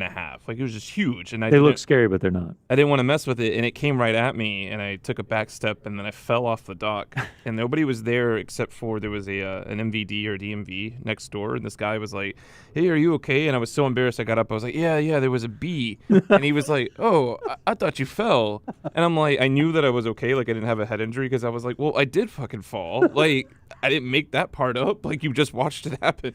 But I knew no head injury because I was still smarting off, so I figured I was all right. So do you think he thought you were like trying to attack the bee? You were trying to chase it down instead of falling? Like I did evasive maneuvering or something. I don't know. Like I was so annoyed by him. Well, I thought you fell. Like I did fall. That did remind me of one. I wasn't embarrassed because it was in front of my kids and it was more funny than embarrassing. If it was in public, it would have been embarrassing. I was wearing very like slick socks and fell down the stairs. And those are the worst. My daughter goes, "Why is Daddy sliding down the stairs?" She thought I was like sitting on my butt, like going down the stairs like a kid would do. She thought I was like having fun. Meanwhile, I'm tumbling down the stairs. I come up with like bruises all over my arms and legs. Like it was horrific. But because she made it so funny, I was just laughing about it. Like it wasn't really embarrassing because it was my kids. But that reminds me when my kids were young, we were in a pool at my brother's in-laws' house, and my kids were in a pool, and there was a floaty, like a big floaty thing that was, my son was 2, and it was starting to like come to him, and I was afraid that it would go over him, like those big unicorns or whatever it was. And so I bent over to try to move it, and I happened to be standing on a loose tile. And in the most slow motion way possible, I literally bent over, and I can't even tell you how slow motion all of this felt. Fell head first into the water, fully closed, phone in my pocket, wallet in my pocket. It was just like, boom, head first. Yeah. My other son was like on the other side of the pool, and according to my wife said, "My beautiful daddy, oh no, my beautiful daddy." And I just went, yeah, actually. My daughter was laughing at me. If you guys ever fall in front of me, I will laugh. Oh, it was already laughing. I remember it was a Sunday, It was the night of Game 7, 2016. I probably talked about it on the show, Cavs Warriors. And so then I had to drive to Yonkers to get a new phone because I was afraid that I wouldn't have people's contact info for the show on Monday. That's how much the show means to me. Another one, I think I was 10 years old. We were in Egypt on vacation, and something went through the family. And I remember being on the tour bus. I was wearing a Snoopy Detroit Red Wings shirt. And I remember those, yeah. I'll never forget it. And, it's just something. And I let one. Uh-oh. I let one rip. Oh, no. Got out of the bus. And my brother said to me, "What happened to your shirt?" No. And it was just completely. Shut up. You dude. shat You yourself? shit your pants What the hell, Ariel? on vacation. It was completely, bro. Of course, now I know why you remembered the shirt. Shirt? It was completely. How did it get to the shirt? I didn't realize. It was completely. I can't believe you didn't realize. I can't believe it. Why was it all over your How did shirt, it get to the too? shirt? I don't Why was it all understand. over your shirt? I don't know. Not wearing pants? It was. It was so bad. Whatever happened. How did they not say something sooner? How did they not smell it or whatever? When we went to the airport, Ariel shit don't stink. a day later, we went to the airport. I kid you not. We were flying from Egypt to Israel, and because my family is Was from this the same Egypt and McDonald's Lebanon, trip? same trip. No, not the same McDonald's. That was a few. We were flying from Egypt to Israel, and they stopped my parents because they had to speak to them, ask them questions. Where are you from? Where are you coming? All this stuff. They always get stopped because of their background. They told me I had to go call my brother because we were about to cross through customs, and I go into the bathroom, and I kid you, he'll hate me for saying this, but it was the same trip, same issue. There was a trail. Jesus. From your brother. This is horrifying. You should What the hell did you guys eat? bro. Oh my God, this is horrible. I'll never forget. I even remember what the floor looked like. I was like, what the hell is going on? It was a trail. Yeah, on the Now, nose did really your parents get affected? It was just me and my brother for some reason. It was really, You guys must. it was tough. That sounds Sounds tough. it. I mean, yeah, I think I could think of about a dozen situations like that, but I'm just gonna keep them. Yeah. I think we've conquered most of them. I mean, good for you. Kudos to you for owning up to that. Victor is asking, he wanted to ask about the possibility of an event in Chicago. Obviously, Bilal and Pena are champs right now. United Center has been great. 2 Chicago champs fighting would make a lot of sense. I have not heard anything about Chicago, but Dana White has said that, they want to go back to some of the places that they were going to pre-pandemic. And so, yeah, let's see. I mean, they've held a lot of big events there, pay-per-views and non-pay-per-views, Fox events. The last show there, I think, was in 2019, I recall, because we did a trivia show afterwards, which was great with Derek Lewis and others. No, Derek was in the Vegas one. I think Stipe was at that one. In any event, yeah, Chicago's great. I'm sure they'll go back. And yeah, now that they have 2 Chicago champs, it would certainly make a lot of sense. Carson, hey, Ariel and the Uncrowned crew. Congrats on the new show and platform leading the pack in combat sports news. As always, here's my question. What are your thoughts on Sage Northcutt's recent announcement that he and ONE FC have mutually agreed to his release from the organization? Where do you see him potentially going next? I doubt the UFC would sign him again, although I could be wrong, but would love to see him fight in Karate Combat, interesting one, or the PFL. As a fan of Sage for several years, do you also feel that ONE has limited his potential and wasted many years of his career? Thanks again for all the great content. Much love and God bless. P.S. Frank, can I get a chi-wee-wee? I learned before the show that Frank is now deleting some of the drops, so he doesn't have them all. He just let out the largest sigh I've ever heard. Why are we doing this, Frank? Why can't we just have a system where all of them... What's the point of having all these drops if we can't use all the drops? No problem, mate, yeah? Yeah, okay. But now what I'm starting to notice is you're starting to use the same ones over and over again, and that's probably because you're starting to transition away. He doesn't want to... He was trying to explain it to you earlier, but he didn't really quite get it out. He is reorganizing them so that they make sense, right? He wants them to be in the configuration that makes sense to him, right? He wants like certain ones to be in this quadrant so he can quickly access them in this, and he's in the middle of that process. So now he's embarrassed and doesn't want to say it, but there's like lots of blank space. He's trying to reorganize so that they are coherent as an entire panel for him. I have reached out to Sage, and I've reached out to Mikey Musumeci, who also announced over the weekend that he has parted ways with one. Both got back to me, both very nice, both saying right now they don't want to talk about it. And so, yeah, I mean, I would say the Mikey news is probably bigger for one. Important to remember, Sage Northcutt just 28 years young. He's still very young. But to Carson's point, I mean, the fight against Cosmo Alexander did him no favors and certainly set him back.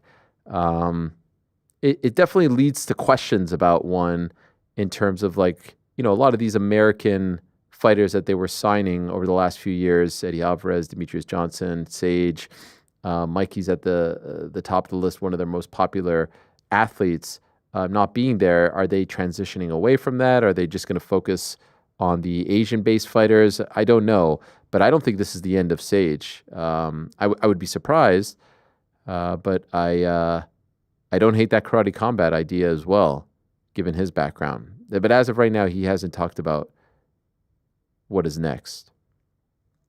Matt, good day, Ariel and crew.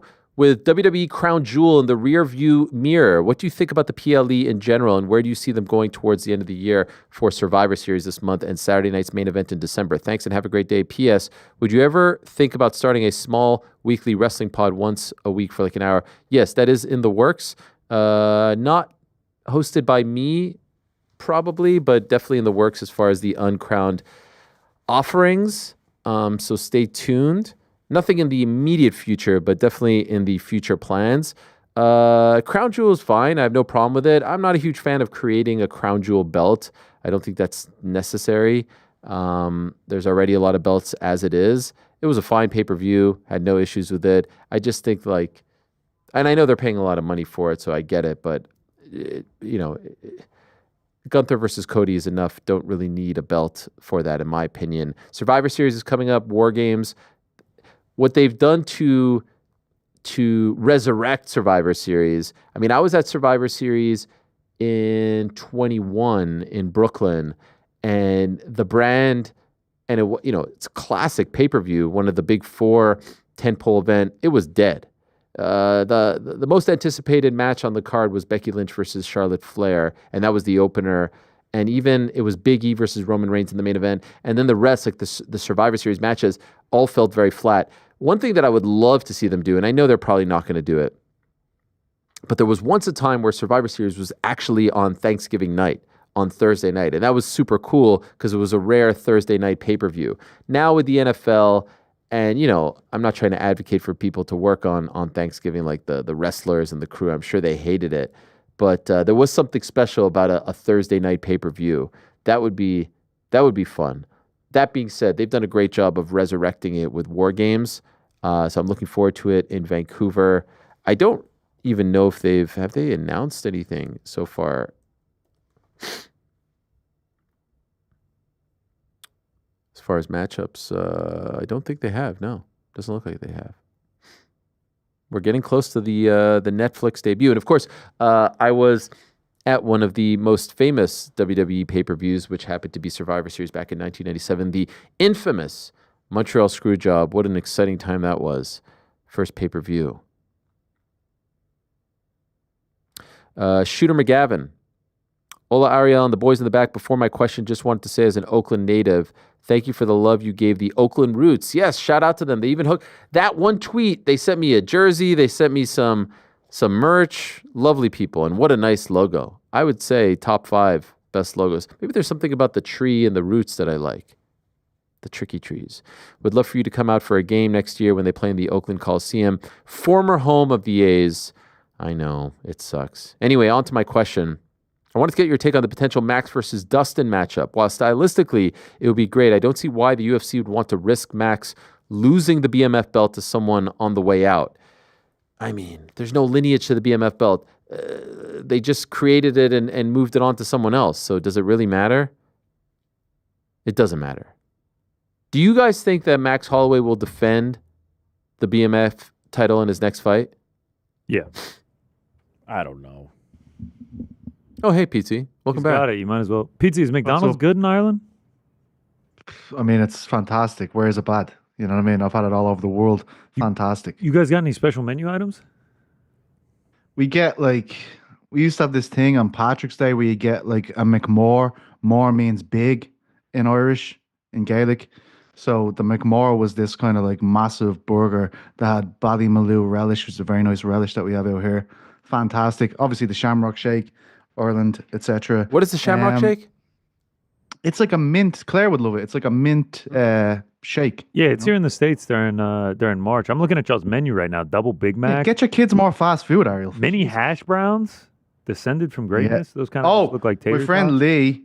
My friend Lee. It was Collie. My friend Collie Morrisroe. Shout out Collie Morrisroe. Shout out Pinebrook. He actually had the mini hash browns the other day, and he told me exquisite. Oh, y'all got the chicken wraps still, man. Those are the snack wraps. Those are fantastic. Well, I mean, it was it's a side dish. Get your main thing. Yeah. And then you get a wrap on the side. Yeah, I'm on the same wavelength as you. The McSpicy looks good. The McCrispy Deluxe looks insane. Fried chicken patty, bacon. I mean, you got lettuce. I don't go. My favorite thing about McDonald's overseas and in the UK in particular, halloumi fries. Have you guys had halloumi fries? At McDonald's? Yeah. Fantastic. Oh. Fantastic. I had it with my guy Raj as we were driving back from Manchester to London when we went to see Force. Halloumi fries. I mean, that is... Nando's halloumi fries. Nando's halloumi fries. Tremendous. Crazy. They give you the sweet chili dip. Ah, fantastic. So freaking fabulous. Oh, yeah, they have these in the UK, huh? Yeah, they're good. Yeah. Tremendous. Look, you need to get over GC. You're trying to find an excuse. We're at the stage now where he's looking at McDonald's menu and being like, I need to get over there. Ireland 2025, we'll go to McD's. McD's and the whatever end. We have two in Blanchardstown, would you believe? That's how disgusting we are. They gave us two. Did I ever tell you about the Krispy Kreme? We got the first Krispy Kreme here, and it's shut down. It's shut down Blanche. Like, it was crazy. I had a guy like in the queue. Like, I went like 2 weeks after it was open, the queue was still out the door, and some guy was like trying to wedge his child in front of me, like to skip me in the line. Absolutely mental. How good though. Incredible. Fabulous. I only like the glazed ones. Sorry, go ahead, Ariel. No. It's good. It's just making me so hungry. El Peruano. Hello, Ariel. You and the crew made me do a spit take recently with all the window talk and other hit takes. Agreed that adding Petesy was a brilliant move and looking forward to the vlog when GC visits him. Oh, there you go. Wow. How about that? In case Andy hasn't covered it, action song Salvaje means... What does it mean, Andy? Do you know? Spanish village. It's a Spanish village. Salvaje. S-A-L-V-A-J-E. Savage. That's right. That's what he says. It is savage. Would you say Petesy Village? I thought it was like a Spanish village. I just went out on a limb. That's the song where he says Shavkat Rachmanov. This week I'm wondering, is the UFC devaluing the women's divisions? Seems that their title fights don't come as readily and the champs don't get pushed as much. A women's title fight seems the best solution to UFC 310. Oh, that's December 7th. What's the fight though? What's the fight? Valentina Shevchenko versus Manon Fiorot. She's not fighting. And Fiorot's team was not happy that I asked her about Zhang Weili. And I've said time and again, Manon Fiorot is the number one contender. I was just wondering if that was discussed or offered or whatever. Anyway, Zhang Weili, who's the number one contender in her weight class, 115? There isn't really one. Is it going to be Tatiana Suarez? She just withdrew. Is it Virna Jandiroba? I don't know. And then 135 we know is Kayla versus Juliana, and that's not happening on December 7th. So I don't know if it's them devaluing. I just think maybe, I don't know. There's not a lot of big fights right now. Do you guys have a take on this? It kind of ebbs and flows. There's not really... How significant is it that we're talking about devaluing women's titles on the week that the Iron Lady, Jermaine Durandamy, retires? I mean, let's not forget. Sure. This woman won the featherweight title against Holly Holm, and she was asked afterwards, do you want to fight Cyborg? She said, you know what? I'm actually injured. I need to get this sorted. And they were like, wow, that is not going to fly here. The Iron Lady, of course, had to wait a long time until she was back in the octagon again. Eventually lost to Amanda Nunes. But yeah, I mean, I got the feeling at that time that they were devaluing a champion, but not so much recently, I will say. By the way, what about the revelation that Taylor Serrano 2 is at 138? Did you know about this? No. Yeah. I don't even know how it's a super lightweight title fight if it's not at 140. Well, it's Katie. She can do what she wants. Yeah, she can do whatever the fuck she wants. Jay Billing. Hi, Ariel. I'm looking to break into the sports media industry. What's one piece of advice that you have from your time getting into the industry and now being a mainstay in said industry? I mean, there's a lot, but the first thing that comes to mind is look at what everyone is doing. Look at what everyone is doing. Look at what's out there. And it's okay to take from this person and that person and that person.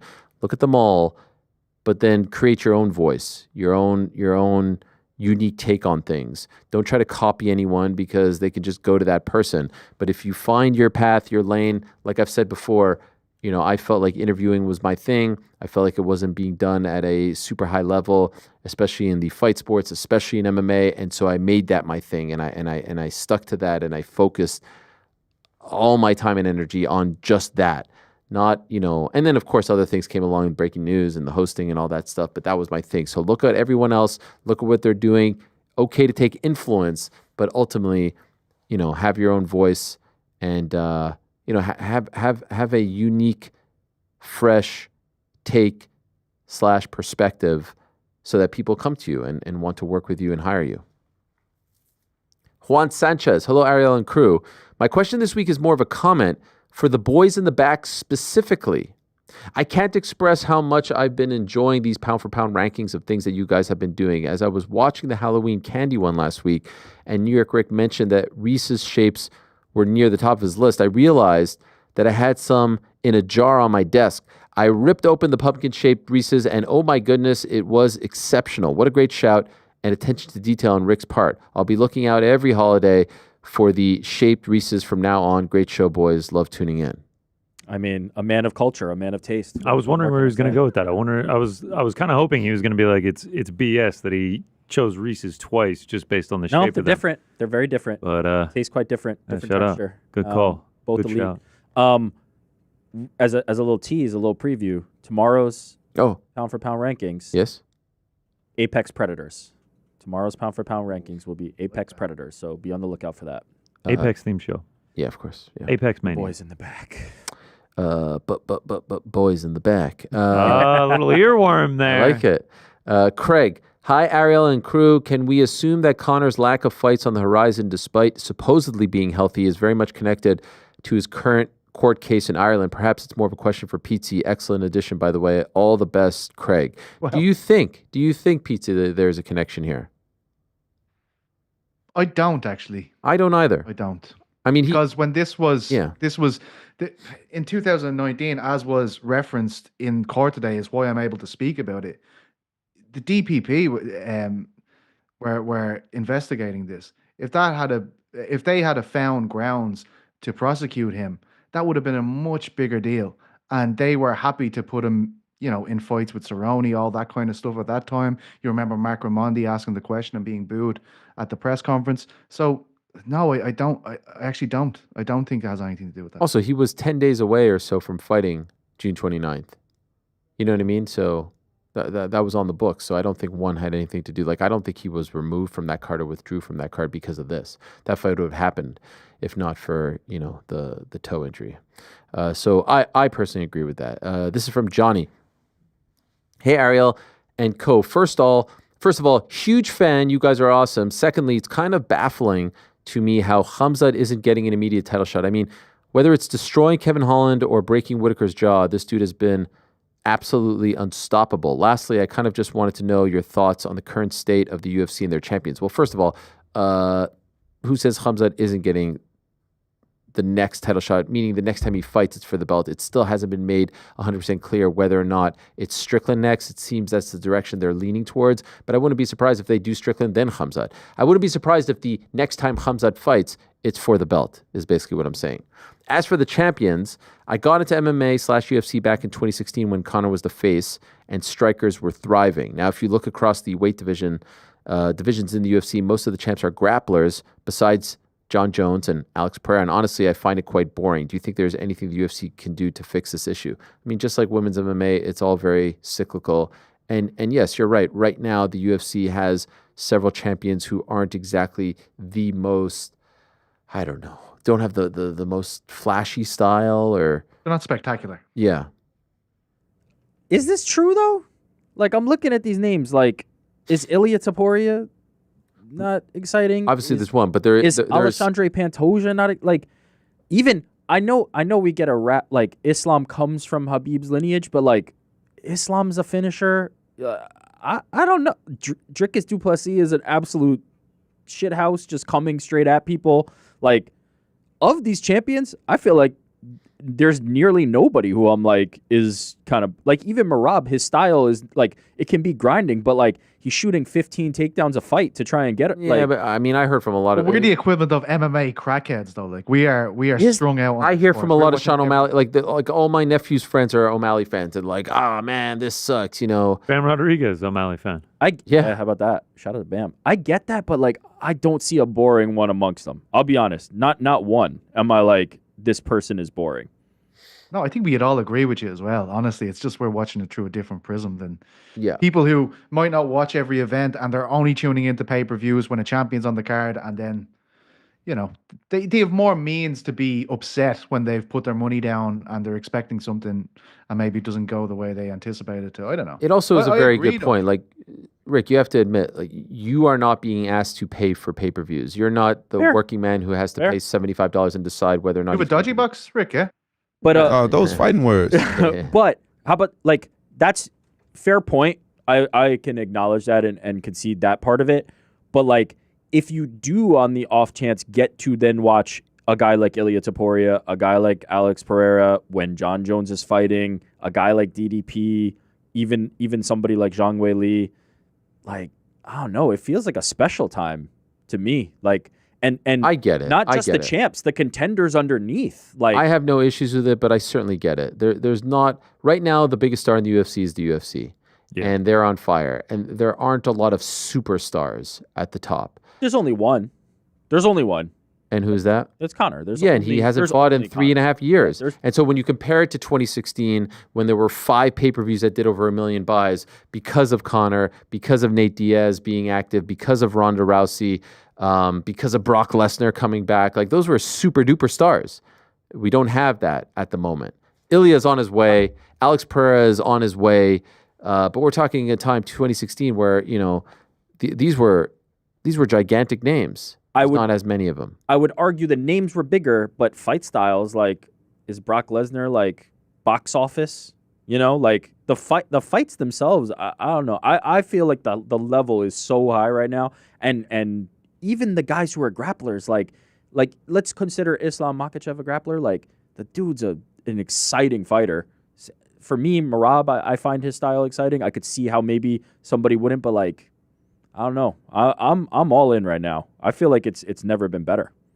All right. But it's like the skill level thing that you mentioned. I absolutely agree with you. I think it's better than ever, Rick. But you even apply that to a different sport like Premier League football, and it's a City game, and they're playing Arsenal, and it's 0-0. They're technically brilliant, but it's not exciting. Do you know what I mean? Like I think who is boring? I get out of here. Who? Name them. Say it. I want to hear a name. I no, agree with I'm not Petesy. saying from Well, okay, let's. We're viewing this it through isn't a my different point of prism. view. This is not my point of view. I'm saying for people who haven't been watching this for as long as we have. There's not many people who have. Being honest, like the sport's in a completely different place. When we started watching it, they're watching it now just for pay-per-views, and they're tuning in for a spectacle and grappling. I love grappling. It's not a spectacle. Who are these filthy casuals? They're filthy casuals. What Petesy just said. The people who I don't associate. I have watched many fights with these people that are not UFC fans, and then they tune into the occasional big fight, and then when grappling starts, they're just like, just get up. Like, where are the knockouts? This is so boring. This sucks. These are the people who are not actual fans of the sports. It's the casuals tuning in every once in a while. I don't know. Who are they watching that they're saying that about? Look, I watched the Valentina Shevchenko Grasso. People hated that last fight. year. The one that ended in a draw, and people thought that was. People hated the Shevchenko Grasso fight. Yeah, and people thought that was this past one. Boring. I mean, listen. This may surprise you. I don't think Bilal's boring. Neither do I. But a lot of people do. I think if you have, are we pretending that people don't say that about him? We're not talking about ourselves. No, I know exactly, but like, let's not pretend that this isn't out there. It's not. It's just like I have friends. They'll see a main event and they're like, "I'm not watching that. I'm not staying up till 6 o'clock in the morning to watch that. Yeah. I'll watch Pereira. I'll watch Aspinall." That's pretty much it at the moment. I mean, even people said Leon Edwards was boring. right? Yeah. The performance against Usman, the performance against Colby was tremendous. Has boring become just not finishing? What is boring at this point? That's what I don't even The understand. attention span has been eroded. The attention span's gone. It's if you dead. can't finish a fight every time, if you're not Alex Pereira, you're boring. It's part of the reason why a lot of younger fans, I think, say boxing is boring. Yeah. That You know they're what I not just mean? getting starched every time. Exactly. And it's part of the reason why the UFC has had such success, because it's all very snackable. Everyone wants a 1 minute knockout. That's what no one feels cheated. Yeah. No one feels cheated. No one feels cheated when they get a 1 minute knockout. I would say traditional boxing fans will feel like, oh man, I was robbed. I wanted to see 8 rounds. I wanted to see 9 rounds. I want to see 10 rounds. So it's just, it's just the way. But the whole model, like we're joking ourselves here if we don't think the model has changed. They invented Contender Series because sport wasn't good enough. It's exclamation mark. That's what that is. It's the exclamation mark championships. You can go in there and beat someone that's really good, and they're looking for killers. That means we want to see guys being finished. It doesn't matter if there's a disparity in experience. They want a product where there's people being finished on their fights, and then you've just got to listen to Dana talking about Power Slap to know that is what they're aiming for. It's short, snappy, digestible content for the internet, as opposed to solid fights, intricate fights, 25-minute fights with the best fights in the world. They want spectacles. They want highlight reels. That's what they're pursuing now. Let us continue. Felipe, hi Ariel, fan from Porto in Portugal. Congratulations on the show and to the team. You guys are amazing. I was very far from being an MMA fan. It all started during COVID and the lockdown. There are a ton of those. When by chance I watched an episode of your show and since then became almost addicted to MMA. I'm a big Charles Oliveira fan. My question to you and the boys, if DuBronx wins against Chandler, is he next in line for the title, or does he need one more? If so, against whom? Obrigado, and keep up the good work. Well, we presume that Islam and Arman are fighting for the title in January. If Charles wins against Chandler, let's hope that remains. He's 2. I mean, there's Gaethje out there. There's Poirier out there. Max is out there. I could see Max getting a win and then, trying to put him in a title shot. It feels like Oliveira's in the mix, right? Do you guys agree with that? Yeah, because of how close the fight with Arman was, I think you could easily sell that. He was already booked in the Islam fight. Yeah. I think he makes a lot of sense as that contender. Yeah. Travis Borker. Shout out to Travis Barker, the man.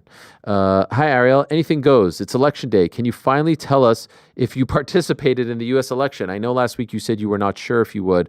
Also, okay, I'm just reading this all. Can GC, Rick, and Mysterious Frank tell us who they voted for? I'm not going to put them on the spot. I will tell you, I didn't even say, I know last week, he says, I know last week you said you were not sure. I said I wasn't going to, and I stuck to that.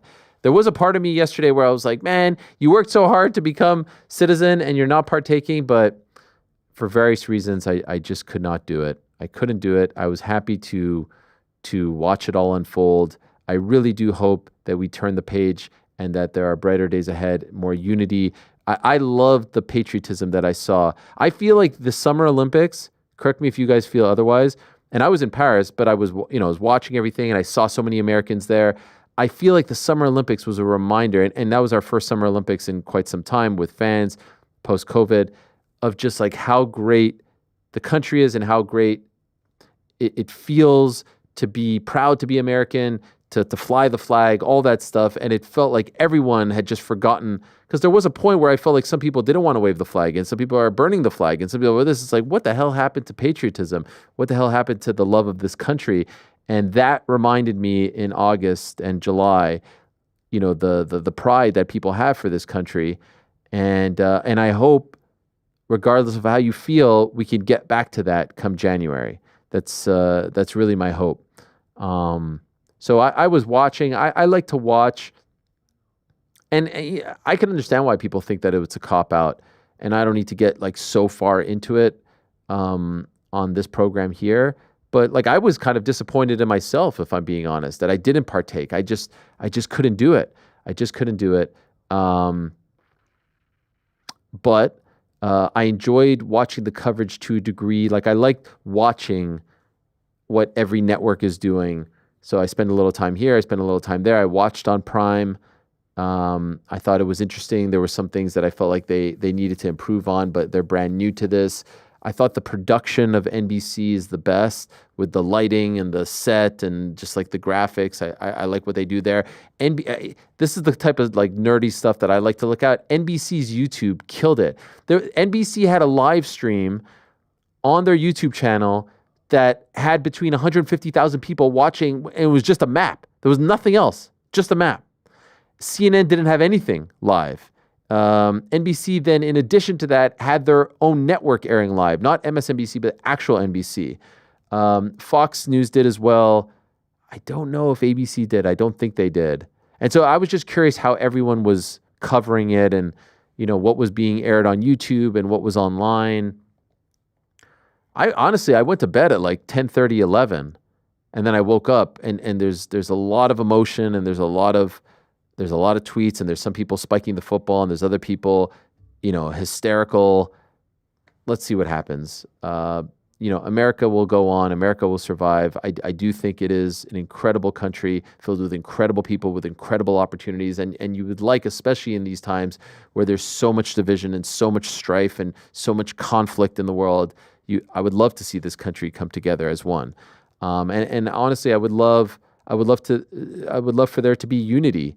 Even if you didn't vote for Donald Trump, like there has to be unity. There has to be, this I don't know, this feeling that, we're all in this together to a degree. I know not everyone is in the same position economically and socially. And I get that. I'm not trying to have this completely naive, utopic view on the state of the country and the state of the world, but it would be nice. It would be very nice. And I don't know in my lifetime when it was at its peak. When was politics so boring that this country was so unified? Of course, I only moved here in 2001, but I don't know. And perhaps you guys have Frank, you're the oldest on the team. That's right. Would the Clinton years be the most obviously it got wild. It got wild, but like before all of that, when he was nominated, was that all right? Maybe we had the .com boom. Like, nah. I think it was boring. Would be like Garfield. Oh wow, that far. All right. Gotta go back. Okay. Gotta go back a ways. I'll tell you what. As much as they're probably acting like they're upset, like no one's happier than the cable networks and the newspapers and stuff like that Trump is back. They love this shit. They love it, and that's part of what I was talking about yesterday. I wish that was boring too. I wish news reporting, political reporting, was more like sports reporting. As crazy as that sounds, down the middle,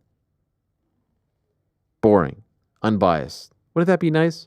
Just give it to us straight, no agenda. It would be nice, because we're not talking about different countries here. We're talking about the same damn country. Jamal, 2020. Just in, the guy cleaning the windows behind you has completed his job. Oh, yeah. There he is. Just wanted to give him a shout out. He looks super clean. Yeah. Jamal, 2020. Did Turkey ever try to broker peace between you and Dana? No, that never happened. There was no talks of that. I'm sorry to disappoint, but it did not occur. Why? I don't know. You'll have to ask him, but it did not happen. Ryan, hey, Ariel, when do you think it is likely for Conor's return? First Vegas show of the year, International Fight Week, or even later? It's hard to say at this point. Well, if you look at the calendar, like obviously he's not fighting in January. He's not fighting in Australia. I hear they have big plans for March. I'm not sure what the plans are. April, maybe Spain, May, maybe Brazil. I don't know. I think there's a Canada in there as well. So it might be International Fight Week. That wouldn't be crazy, to be honest. Jeremy, hi, Ariel. What's Colby's deal? Oh, there's another one. We forgot to mention him. He was there yesterday. I saw him with Dana White. Is he one of the most overrated fighters ever? What? No. What does he do all the time? How did he earn his money and so on? I don't know about all that, but he is not overrated. I mean, he fought Usman twice for the belts. He fought Leon Edwards. He beat RDA to be interim champion. Not overrated at all. He just isn't as active, and I don't think he has many more fights left in him. But overrated is not what I would call him. Cole, hey, Ariel and crew. Ariel, hearing you talk to Andy Foster about warnings in the back before the beginning of a fight had me thinking, in the case of a fighter missing weight but the fight continuing, what's your opinion on the fighter that missed weight receiving a point deduction / yellow card? Is that too much, or is taking purse percentage enough? I've heard people say this. I think taking a purse percentage is enough. I feel like, I don't know. I feel like taking a point away already puts them. I can understand people trying to push that, but for me, taking money out of their pocket is enough. Just to play devil's advocate, there's been a recent swell of people saying that, especially when it comes to big weight misses, that fighters are having an intentional advantage, right? They are saying, I'm going to sacrifice 20% of my purse. I'm going to come in drastically overweight. I know chances are that my opponent is going to accept the fight, and I'm going to use that to my advantage. I do think in situations where it's like a drastic weight miss, where it's clear that there wasn't a hard cut done, that a point could make sense. I don't hate the idea. I'm not sure I love the idea either, but I don't hate the idea. I kind of land somewhere in the middle. But money doesn't seem enough if somebody is flagrantly trying to just use to say, I cut enough, but they're 3 pounds over and just really looking to bully somebody. Noah, what's up, Ariel and gang? Ariel, my question for you is, where is your basketball podcast? Could we expect a segment like that or a show in the future? I was really loving it. So was my wife. I did that for Showtime Sports, and then Showtime Sports went away. And so perhaps we'll start to introduce other things here. We're just getting off the ground. We're not even a month old. Tomorrow when was our first? October 14th was our first show, right? Am I crazy, or is it October 12th? That is correct. Yeah, so we're not even a month old. That sounded like Billy Madison. Was that a Billy Madison reference? Man, come on. That is correct. So I love doing it as well. It was a lot of fun. It was very challenging. I certainly don't have the same Rolodex in basketball that I do in fighting, but I enjoyed it. The highlight was probably the Bob Costas episode. That was incredible for me. And so let's see. I love basketball. I'm a big fan. Obviously, Nick's a little bit slow out of the gate, but we'll be okay. We'll be okay. So I do appreciate that. Yeah, Cavs look pretty good. I appreciate that. And let's see. The world is our oyster here. Speaking of which, Adam, I'm loving this 5 days a week. I mean, a couple of other podcasts I listen to during the day have taken a back seat to the uncrowned crew, and I'm not complaining. 2 things. I believe the boys in the back should have their own smaller, cozy set.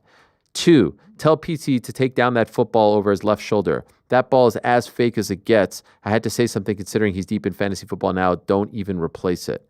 Your thoughts, PT? This ball was gifted to me by a man I referenced earlier in the show, the great Colin Morrisroe of Pinebrook. He brought it to my house for the Super Bowl. We were very intoxicated. We had a great time. But GC has also commented on the ball.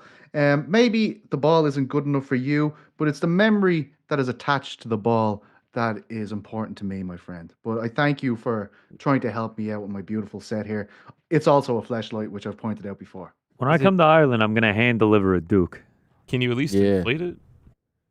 Yeah, we played a different version of the sport that fine night. I love when PT does. Yes, I love that. That's my favorite thing right there. So like 1947 college quarterback. He looks like Archie Manning. Right, let's take a yes. You look like you're wearing a leather helmet or a helmet with a single face mask. Like I love when he does that. Picture's definitely in black and white. Why does he have the hand out like that? It looks like you're playing at the University of Southern California in 1947. Stiff arming and throwing. Now for the Rose Bowl, Peter Carroll. Just got back from World War II service. Now the quarterback, University of Southern California. It's 100%. That's what you look like, PT. I wanted to try and do something where we'd have a ball in New York, and when I throw it, one of us. Oh, that'd be brilliant. We got to get 2 Dukes then. yeah. I love you, Colin. Oh my gosh, that would be brilliant. Danny Breezy, Cruz, so happy to be part of the Uncrowned community with the world-renowned Apex celebrating its 100th show. I'd love to hear each of your favorite memories from the era of the Apex. Is it a Magny decision, a Hollywood exhibition of trash talk, countless to choose from? Mine is without a doubt Darren Till walking out to no music in honor of the lack of crowd noise we all absolutely love about the Apex. Can't wait to hear your choice. Love from Charlotte. Danny, I do have to remind you, the Darren Till fight that you're talking about was not at the Apex. That was in Abu Dhabi. against Robert Oh, Whittaker. he did a Petesy. I did the same thing earlier with the Gaethje and Ferguson. Yeah, you guys all blended it Some together. It mouth- wasn't July of 2020, but it was in Abu Dhabi. I mean, Francis, I would say, jokes aside, best fight to happen there. In the early days, obviously, there's a ton to choose from because every event was there, or the vast majority. Like Poirier Hooker, incredible. Yeah, that was DC Stipe 2, incredible. No, 3. 2? Yeah. 3. 2. August 2020. Wait, 2 or 3? 3. 3. Yes. Stipe beat him in the ring. Francis Stipe. Stipe 2. Yep. I mean, Aljo submitting Sanhagen in 90 seconds was crazy. Aljo Petr Yan was there too. Yes. It's not like a that's highlight, right. but Yes, it's a memorable moment. Are you raising your hand? Yeah, I'm just doing. No, I'm doing the Petr Yan thing. Oh. Yeah. So there were a lot. doing the- Here's the thing. We joke now, and we all wish that it was just being used for the Ultimate Fighter and the Contender Series. But the truth is, and no one could have predicted what was to come, it's one of the greatest decisions UFC ever made was building that thing. And Frank, can you hit the button, please? You know which one. Who the F is we? Oh. There's Who, one me? of us. There's one of us who Who never denigrated the Apex and thought it was brilliant. Nah, Still you thinks can't it's admit. I mean, one you of the gotta best admit. things that's ever Come been on. done, and Stop. the epic you have moments to that admit, have. you have to admit, like it's soulless. Like now, there's no reason for this to be still a thing. There's no reason, and it feels 100. if you take that Edmonton card, 100. take that Edmonton card and put it at the Apex. It's totally different. The Also, crowd. just a reminder, I started on this show in September of 2021, back on the MMA Hour, and the first Apex event that we covered while I was on the show was UFC Apex 38. Walker versus Santos, I believe it was. My God. So in just 3 short years, we've done 62 of these fight nights out of the Jeez. Apex. And I've watched every single one of them, baby. Every single one. God bless you. This is actually a good tease for tomorrow. Oh yeah. What do Yes, you got? Not only are we doing the pound for pound rankings Apex Predators in honor of UFC Apex 100 Apex Yes. Mania show tomorrow, we are going to do the most memorable moments in UFC Apex history. The last 5 years have shaped combat sports in a way that no one was ever able to predict, and we're going to cover our best moments. And we also do have some breaking news regarding the crack this week, right? So we've been getting a lot of messages, oh, Ariel, you said it'll be live 5 times a week, and we have been live 5 times a week because there's a live show after some events. Yeah. But after deep consideration and some, let's be honest, some painstaking negotiations, I've put Ariel through over the last week. This Friday, for the very first time, the crack will be live, baby. Live. Hall's back. Shaheen Al-Shadi's going to be in the house. It's a big moment. It's cost Ariel a lot of money, but I'm going to do it, guys. Me, Chuck, and Shaheen on Friday, baby. This is an incredible development, and I just want to say, one day I want to hate something as much as a YouTube chatter hates a premiering show that they thought was going to be live that they've now discovered isn't live, even though it has no effect on the content itself. No effect. But I mean, there's just the vitriol that they speak with when they come to the realization that it isn't just live earlier that moment. When Ariel read the question that referred to today as election day, the chat was like, "Oh, this is pre-recorded." Oh, what? This is pre-recorded? Serious? What is this? And Ariel, what are you 99% of staring MMA at, man? You content. are zoned out. I don't know. up there. I'm listening. What is he talking about? Did I say it was election day? no, you read a question on OTN. Oh, they were writing sorry. the question yesterday. I just zoned out there for a second. Yeah, dude, I looked up at you, man. You were. I thought you froze for a minute. No, I was reveling in how great this is. So look, the way I equated it was, back in the day, Monday Night Raw used to be 1 week live, 1 week taped, and we were trying to go the taped route for various reasons, and people rejected it. It was a repudiation. Is that the word? They repudiated it. Is that a word? I don't know. It's a word now. They didn't Anyway, like it. but now it's live. And what I want you to do, PT, is to hold up a clock and a newspaper on Friday as you go live. The funniest thing was people were claiming that we were pretending it was live. Like people were like, "This isn't live," and I was in the chat talking to them with my hands like this on the fucking show. I don't know why you thought that we were trying to tell you it was live, but however, it is live now. I think Ariel zoned out there because he had a quick look at his bank balance because a serious dent put in that bank balance after this week's negotiations. Let me tell you. I'm excited. This is the evolution of the MMA Beat and the Ringer Show. You are now carrying the mantle, and it's going to be great. So that is this Friday at 1 p.m. Eastern on the channel tomorrow, Boys in the Back. Mr. Rat, hello, Ariel.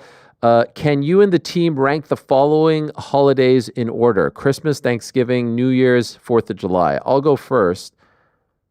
4th of July, 1, because I just love July and I love the summer. 2, Thanksgiving.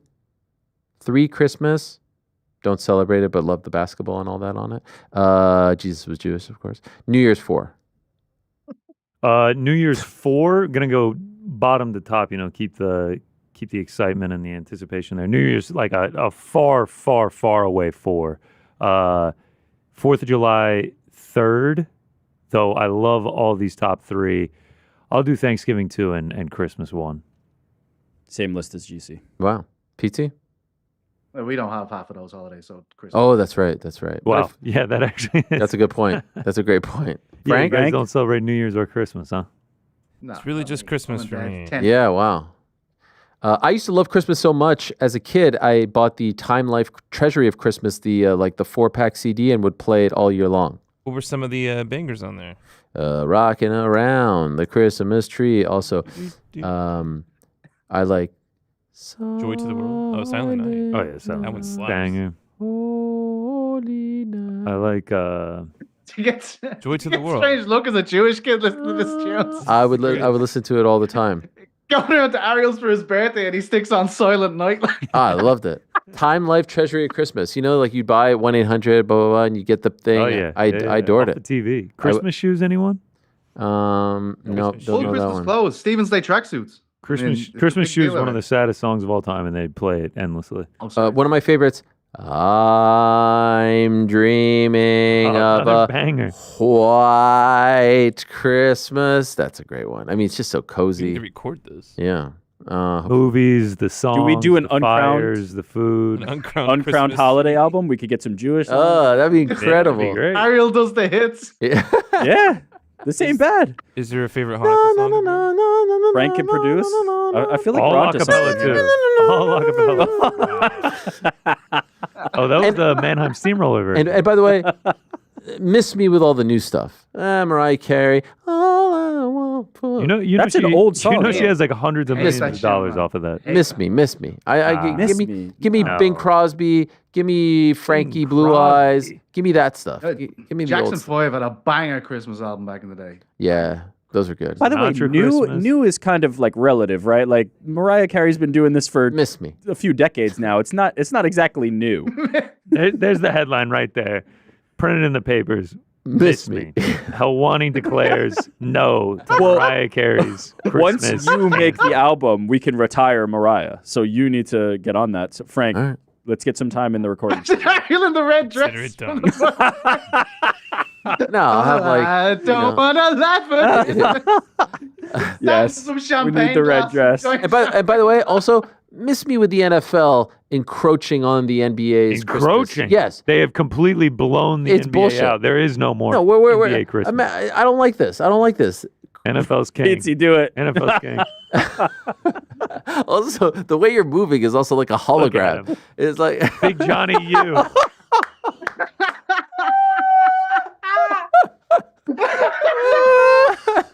that's exactly. I don't think I'm gonna make it through the end of this. Not holding it by the laces. Stop like How does it stop like that? This is Uncrowned Jordan's become best work. unhinged. This is Jordan's best work. exactly That it. picture is looks it. like it is from 1941. This is Jordan. I can't even look at it. Oh my god, that is incredible. Oh my god! But GC's radio announcer voice, it was just Yeah, perfect. it was great. Both of those were. Oh dear. Oh my god! Big Money, what up, Ariel and crew? Love the new phase of the show and appreciate all the weekly content. After seeing Dana hanging out with Trump last night, do we think it's possible for him to step away from his UFC duties to serve some sort of role on the presidential cabinet? If so, what would/could he do? Press secretary, advisor, hype man, and would Hunter Campbell be ready to serve as the UFC president and CEO as soon as January? Thanks as always, and go Bills. No, Your glasses are fucked. I don't. I don't think so. Listen, you know when Dana, when Trump was president the first time, he had like a whole like committee with sports guys, and I think he called them together for COVID, and they were deciding what to do. I could see Dana being involved like that to a degree, but I don't see him leaving the UFC to work in politics. I don't think he has interest in that. Do you guys agree? Disagree? The way he was talking last night. I don't see it. I doubt it. I doubt it. I'll be honest, the power slap thing makes me think he's bored with the MMA stuff. Oh, 100%. He needs a mission. This could be a new mission for him. I could see it. I could totally see it. Scoops. Hey, Ariel. Thanks for all you guys do. Awesome shows. Love the PT edition and the boys in the back. Please never change that theme song. It is quickly finding its legs and becoming a star in its own right. I do agree. Random dad question. Will you teach Walter and Oliver to drive when they come of age sooner than you think? Yeah, man. Seriously. I mean, I'd prefer them go to an actual professional. Little known fact, I did need 5 tries to get my license. You're shitting me. 5? I've definitely talked about this 1,000 times on the show. 3 times my permit, 5 times my license. That's 3 times to get the permit. Yeah, it was I thought you just had to go and sign a paper. I don't think you're legally allowed to teach them how to drive. I think you are not allowed. Man, I looked like friggin' Mario Andretti out there. I got a 99 on mine. Yeah. I will say this, that is this day and age with phones and the idea of my children just going out and driving is probably the most terrifying thought. And I'm so happy I'm not. Set them up What's that? an Uber account. Just get them an Uber account. No, Happy but days. eventually it's going That to can't happen. last forever. Eventually, and that to me is terrifying. Like I get nervous when they walk down the block to go to the park. The idea of them going in a car and driving with all the different stuff out there. Like I look back, I'm like, how did my parents ever let me drive? I will say the cars themselves are safer now, so at least there's that, right? But yeah, I'm further away than you are, but it also does scare me. So no, I don't think. My dad taught me how to drive, kind of, and it's hard in that situation because, well, you have to go and get so many lessons from an official person before you can do the test. I think something like that. I think you have to get 12 lessons with like an official driving license person. But before that, like we're out doing donuts or whatever. No, I'm only messing. But he could get, because you know each other on a deeper level, it can pour over. You know, emotions can get the better of you. So you're better off sending him to a guy, like you said, like a proper the thing with the schools is you're not really learning how to drive. They're kind of teaching it's like they're teaching you the basics, they're teaching you functional stuff, but like it's not really driving. You really don't learn to drive until you get out on the road. It's kind of useless. You don't do it in the car. You don't do it in the car, but it's like, okay, under best circumstances, when nobody's trying to pass you, you drive in the middle of the road here, and then you pull over, and this is how you parallel park when you have 20 minutes to try and get it right. Like, it's kind of just like it's like a mock. It's not really doing it. We continue. Gabrielle, hey Ariel, I find getting a good night's sleep hard to balance with work. What time do you guys go to bed at night? New York Rick seems like a guy who would have sleep apnea. What? Oh my gosh! I'm telling you, it's getting hard out here for New York Rick. Yeah, what up the sleep apnea. He's a very lean, handsome man, well rested. What is this? I think it's you did have labored breathing earlier. I did have labored breathing. I feel like he has it all the time. Contrary to that, I sleep beautifully, no apnea, no snoring. Like I am one of the best sleepers you'll find. Like I can turn out pound for pound best sleeper. I think I've got Sean O'Malley. Well, how about you guys hop on the Whoop and we actually competed this night? I was in bed by 9:30 last night. I'll lose every time. Wait, did you say 9:30 or 11:30? 9:30. What do you shoot for? I shoot for during the week I shoot for 9, and then it always gets extended to 10, 10:15. Gotta get up in the gym. Oh, what time are you waking up? Oh, holy shit! Look at that. What time are you waking up? 6, but I'm gonna start moving it to even earlier, like a 5:30, maybe a 5:15 in there. Dang, to go to the gym. Yeah, I'm gonna start the Aspinall 75 soon. Every day. 6 days a week. What time do you go to bed? Petes's sleep schedule is the worst. Yeah, because I would die if I was you, Petesy. Yeah. You just casually throw out 4 a.m. like it's 9 p.m. for us. I was up till 4 a.m. last night. Yeah, exactly. UFC pay-per-views I'll go near kill me.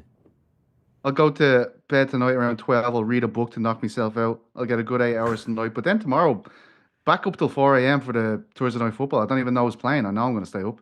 Friday, back to basics. You're talking 1 a.m. sleep maybe. Saturday, Apex. I'll miss that, as Ariel would say. Yeah. Then Sunday, all-nighter for, you know what I mean? I hate to do it again, lads. But, you know, that beautiful Yeah. What time do you get up at? Whenever. Usually early because Reg attacks the postman every morning at 8 a.m. So I'm up then. I'm up. Most of your life, because of us, Solid because of the 4 hours sport, of is nighttime. So you probably have a lot of peace and quiet in the morning, right? No, because the dog. No, but I just mean like when I was in Europe for a month, like from 7 a.m. to 3 p.m., it was amazing. No one texts you, no one emails you, no one really bothers you. You could see like the activity. There's not a lot of news. It must be nice. That for me was I just got a message off you every day going, "Isn't it nice that we're on this time and nobody texts you?" So I was like, "Well, there goes my fucking piece." Sorry. You know, also he lives there, right? Like it's know, different but- when you're visiting and people are on the different time zone. But like PT Sure, but lives. I just wanted him to acknowledge that it was nice. That's all. Next time you're in Europe, I'm dropping the dog off at your hotel room, and then you can see what it's like, man. That fella, he's a full-time job. You know what I mean? I've heard some Like a gross diva. stories about him pooping and stuff. Yeah, he shits all. He's heard some stories about you. That's true. Now he's got You might- you might- that's a good point. Ronnie, do you have any more idea on why Matchroom / Eddie Hearn have no involvement in the promotion of Taylor Serrano 2? Yeah, it was part of the deal. MVP wanted full promotional rights, for lack of a better term, and it was too great of a deal to pass up. So I am curious if he's going to be there in any way, shape, or form. There is this ongoing lawsuit, but no, this is a full MVP event, nothing more. We'll do a couple more. Gabrielle, question for Mysterious Frank. Can you please name your favorite spot to eat in New York City? After listening to your detailed Halloween movie critique, I know you can be trusted for restaurant recommendations. A fan in Bakersfield. Gabrielle. Oh man, that's a good one. Quixote's, that's my favorite. It's in the oh god, what is it? The Soho Hotel. Okay. Yeah, it's in the bottom, and it's like the steakhouse that's Spanish influenced. They have like lobster tails that you just eat by like the bucket. It's amazing. Wow. Yeah. Okay. Yeah. And we're talking Mexican food? Spanish food. Okay. Yeah. Wow, so a little paella. Little paella. I had Cuban paella this weekend. Oh, what would you think? I loved it. Seafood. How do they make the rice yellow like that? Spices. Turmeric. Oh, okay. Well, there you go. Tyler, hello, Ariel and gang, checking in from the windiest intersection in Canada. All I have to say is, how about those Winnipeg Jets? Best team in North American sports. Absolutely phenomenal. That is all. All right. Shout out. Formerly known as the Phoenix Coyotes. The Atlanta Thrashers. Oh, that's right.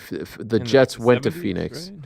And then the Phoenix Coyotes went to Arizona, and then they went to Utah. It's a weird one. Actually, the Arizona Coyotes, they were never the Phoenix Coyotes. They were 1,000% the Phoenix Coyotes. Are you shitting me? Google that. Google it. Go ahead. It's being Googled right now. I typed in Phoenix Coyotes. It corrected it to Arizona Coyotes. That is such a lie. This is for you. Hold on one sec. Shut up, Goose! Here we go. They were renamed the Phoenix Coyotes when they moved on July 1st, 1996. Yes. And then they renamed as the Arizona Coyotes on 2014. So what did you just give to them, Frank? What was that? It was a suck it, and now it's... You're the one doing the sucking, Frankie.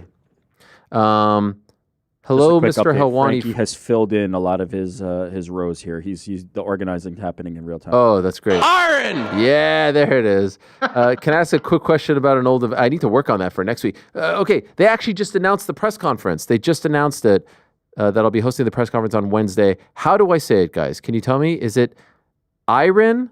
Iron. Oh, gosh. Iron. Iron. Stop. Iron. No, I'm being serious You're right saying now. Iron. Iron. Iron. Iron. Iron. Iron. Iron. Arn. Iron. Yeah. Iron. Say it. That's it. Say earn. Say earn. I earn. Iron. Iron. Yes, Iron. that was it. Iron. Yes, you did. Iron. Iron. No. Iron. No, not Iron. Not Iron. Where does this pirate accent come from? Okay, let me pretend like this. An R? All right. Yeah. By the way, if you guys watch the press conference next Wednesday, just know in my mind, I am going to be saying, "Don't fuck this up. Don't fuck this up." I think you might fuck it up worse. All right, everyone. And now it's time to say hello to the baddest man on the planet, Iron. No, you did it right. That was close. That was good. I'm literally thinking I earn. Iron. Yeah. Yep. Iron. Yes. Yeah, that's there it is. Iron. No, you got to further Iron. You should go. Iron. We need to put an eye patch on you and a peg leg. Iron. Give me your doubloon. I mean, we've talked about our level of excitement for the fight. What about your level of excitement of being a part of this event? Like, this is gonna be crazy. No, I mean, I'm excited. Texas Stadium. I want to be in there. Mike Tyson again, like on a stage in the ring. Well, yes, that's later, but I'm saying even before we get to that, like, I'm excited for them to announce the whole team, the whole broadcast team. That was not today. You said they announced. No, they just announced me doing the press conference. Can you say your duties? Reporter / in-ring guy. Are you gonna do post fights? Hell yeah. Sick. Yeah. Yes. Iron. That's pretty good. All right, there. That's what you should be doing. I always, honestly, not tooting your horn here, but I always think you should be the in-ring guy. I think that's what you're great at. That's my favorite thing when to you're do. there. When you're there, and love all the guys. Love that, eh? But like You got a little schmutz on the I tip of your nose appreciate there. it. What's schmutz? Schmutz, like you got some schmutz. Oh, is that The horn has certainly been tooted. No, listen, it's very kind of you. It's very... Big negotiations this week. That's all I'll say. I'll say no more. Jordan, hey Ariel, who's the best person you know to eat wings with? There's two people. My good friend Jason Tackefman and my other good friend John Beer. I would tell both of them I would pay money to watch them eat wings. They're the type of people who would put the whole thing in their mouth and it would just come out, and they just attack it with such passion and vigor. I would literally tell them that I would pay pay-per-view dollars to watch them eat wings. I enjoyed the process so much. You guys have friends like that? No, I really. That I was actually shocked that you had like a rankings list. Please don't watch me. Yeah. I really enjoyed eating wings with them. Jessica, do you or any of the boys in the back have investment in TKO stock? No, I don't. No. No comment. I'm not built like Wow. that. I had what was it? WME IMG when they went public, or was it TKO that went public? I forget. No. Yeah, they were public, and then I sold it immediately. It was like nothing. Two more. Felix is asking if we ever consider doing On the Nose on Monday. I just feel like there's too many guests and too many things to react to. I understand why he is saying that, but I kind of like Wednesday. For a moment, I thought about doing it on Tuesday. I don't understand it. No, what was good about him? Like all the events happen, so there's a bunch of questions. All right. Nah, this is the right spot. Let it stew. Get the good questions in. Let the chaff filter out, and we get to the good stuff. All right. And then one more here. Joshua, morning team, especially Grandpappy and New Gout Rick. Love it. I don't like how this is going. Those are some deep cut nicknames. This is Sleep lore. apnea and gout. Pappy and Gout Rick are go-tos. I don't like this Sleep at all. apnea. I'm certain that the sleep apnea guy is also the gout guy, and I'm not liking this. I don't like this one bit. I want to see how long you can go giving these just like elder diseases to Rick. It seems like a thing. There was another one before. Congrats on all your success. I've been listening for years. Can we get full confirmation of a live show if we get UFC London? Seriously, all the best, Little Mermaid and friends, true giants of all sports coverage. Live forever, Joshua. I cannot confirm, but I would like to do it. That would be nice. If they come to London next year, maybe we should try. What do you guys think? That would be nice. That would be incredible. That'd be a dream. A live show in London? Are you kidding me? And then we go and get the halloumi fries afterward. Oh, yeah.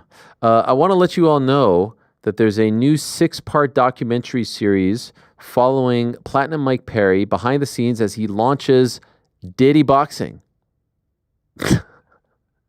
Right? Isn't that what it's called? Dirty Come on, Boxing? don't do this to No, me. no, I was waiting for something. Dirty Boxing Championship, aka DBX. They announced it back in July. It is launching in the coming weeks. And on the DBX YouTube channel, premiering this Friday, November 8th at 2 p.m. Eastern, is part 1 of the 6-part series of them launching it all. And we do have a preview of said documentary series. Here is Mike Perry talking about his old pal, Conor McGregor. What do you think about this? Conor and Mike. That needs to happen. Really? Conor's awesome. He's chirping a lot. He fired Mike. I think that's why. Well, it's good for everybody. It's good for everybody. Go ahead. Chirp, chirp. I don't think But I know it made you fucking mad. he's not gonna fight. But it's good for everybody, but I know it made you mad. No, what's making me mad is everybody sucking his balls. Damn. Like he's already fought for them. Like, hi, did y'all forget that am the reason y'all are pumped up right now? There it is. All right, so this Friday at 2 p.m. on the Dirty Boxing YouTube channel, their first event coming in a few weeks' time. Before we move on, though, we have actually a message from our friend Mike. Oh, yes. To you. Actually. Oh, what do we got? Yo, what's up, Ariel? It's your boy, Mike Perry. First of all, I want to congratulate you on your new setup and the deal with Yahoo Sports. You're making big moves. Now, I'm also making big moves. I know you were there at the launch press conference. That's right. And we moved on a lot since then, but it's been crazy getting this thing off the ground. I've had a documentary crew following me around, filming all the behind the scenes of what goes into putting together a new promotion. We put together a 6-part series, and the first episode drops this Friday on the Dirty Boxing YouTube channel. Oh, yeah. Our first event is November 23rd, but it's underground. Oh. It's closed doors, invite only. We'll have lots of special guests, so maybe I'll see you there. If not, maybe I'll swing by your show and see you soon. Yes, sir. Shout out to all the combat sports fans that are excited to see some dirty boxing in the future. All right, Mike Perry with a special greeting, a special message. Hope he's in good spirits. Hope all is well. And yeah, it sounds like the Chael Sonnen and Anderson Silva boxing match from a few months back, like a black tie that was televised. Well, actually, only televised in Brazil. But I'm curious to see how it goes and wish everyone there, his whole team, great success in that venture. We do have one super chat question, Frank. What is it? Yeah, so this comes from Cole B, and they ask, we are 14 days away from the Mark Hunt's lawsuit. Oh, yeah. Thoughts? I mean, I'm not really sure. I've seen Mark's tweets and his videos and all that stuff. I'm not like, I don't even know. I don't even know what to make of it all. All this stuff is very complex. There's also the Johnson v. Zuffa trial that is still pending because they had the settlement for the Lee v. Zuffa case, but there's still that other one. So Mark seems to be very confident that it's all going to work in his favor, and let us see. I did see Khamzat Chimaev tweet something about Donald Trump, which makes a lot of people think that he will in fact be next for a title shot, but who knows? Who knows, right? Who knows? Who knows how it's all going to work out? But this isn't just like bluster, by the way. Having the President of the United States in your corner helps. Darren Till has openly talked about how he helped get him to MSG. I think it was 244, the Kelvin Gastelum fight, right? He made that happen, which is remarkable. So he's a big MMA fan. He's a great friend of Dana White and the UFC, and I don't doubt for a second that it will be of great benefit. But to what degree and in which capacity, impossible to say at this time. All right. Thank you very much, everyone, for their questions. We appreciate it very much. Thank you to everyone for their continued support. We are building this up. We believe in it. We are working hard to give you guys live content 5 days a week. And we hope you enjoy and appreciate that. Tomorrow, it's the boys in the back with a special salute to all things Apex. And then Friday, It's a live edition of The Crack with Petesy, Carroll, and friends. Anything else we have to get to, or did we cover it all? I think we have exhausted it all. We've covered it all. We've covered it all. Nottingham Forest back in action this weekend. Will they move up even more? We shall see. What? I didn't hear that. Who are you playing? We are playing. I should know this. It's hard. No, it does. It gets very difficult to stay on top of this stuff. Whoa. Arsenal's I'll tell you. No. Arsenal's coming up. It's Newcastle. Yes. Away or home? Home. Home. Yeah. I know Arsenal's coming up. Very good, man. Newcastle's coming up. Good. Man City's coming up. There's Ipswich in there as well. Ipswich is like the only one in the middle. But you're gonna love Christmas football, dude. Christmas, Boxing Day, Tottenham. Boxing Day, Tottenham. Stevens Day. What, 26? Well, we were 23 or 26? Stevens Day. Oh, you called, yeah. Tottenham, the return of one Brendan Johnson. Come on, man. Can I get credit? Am I not a proper fan? I could probably tell you the next 5 Forest games better than the next 5 Bills or Knicks games. That's mental. What a signing Elliot Anderson has been. I mean, unbelievable in the midfield. And one of the things that I've loved the most about what Nuno has done, I don't know if you noticed, but they used to have 5 in the backfield. He moved it to 4, moved 1 into the midfield, and it's just really opened things up. And then you have the two forwards, Callum Hudson-Odoi and Alanga, Chris Wood, superstar. I mean, come on. Isn't that amazing? How do you feel about United going to ruin this poor manager's career? Like, he beat City in his last game. Unfortunately, we're out of time. Thank you to all our guests, Katie Taylor, Bam Rodriguez, and of course, Brandon Moreno. Back on Wednesday, same time, place. Peace. I'm out of here. I'm alpha.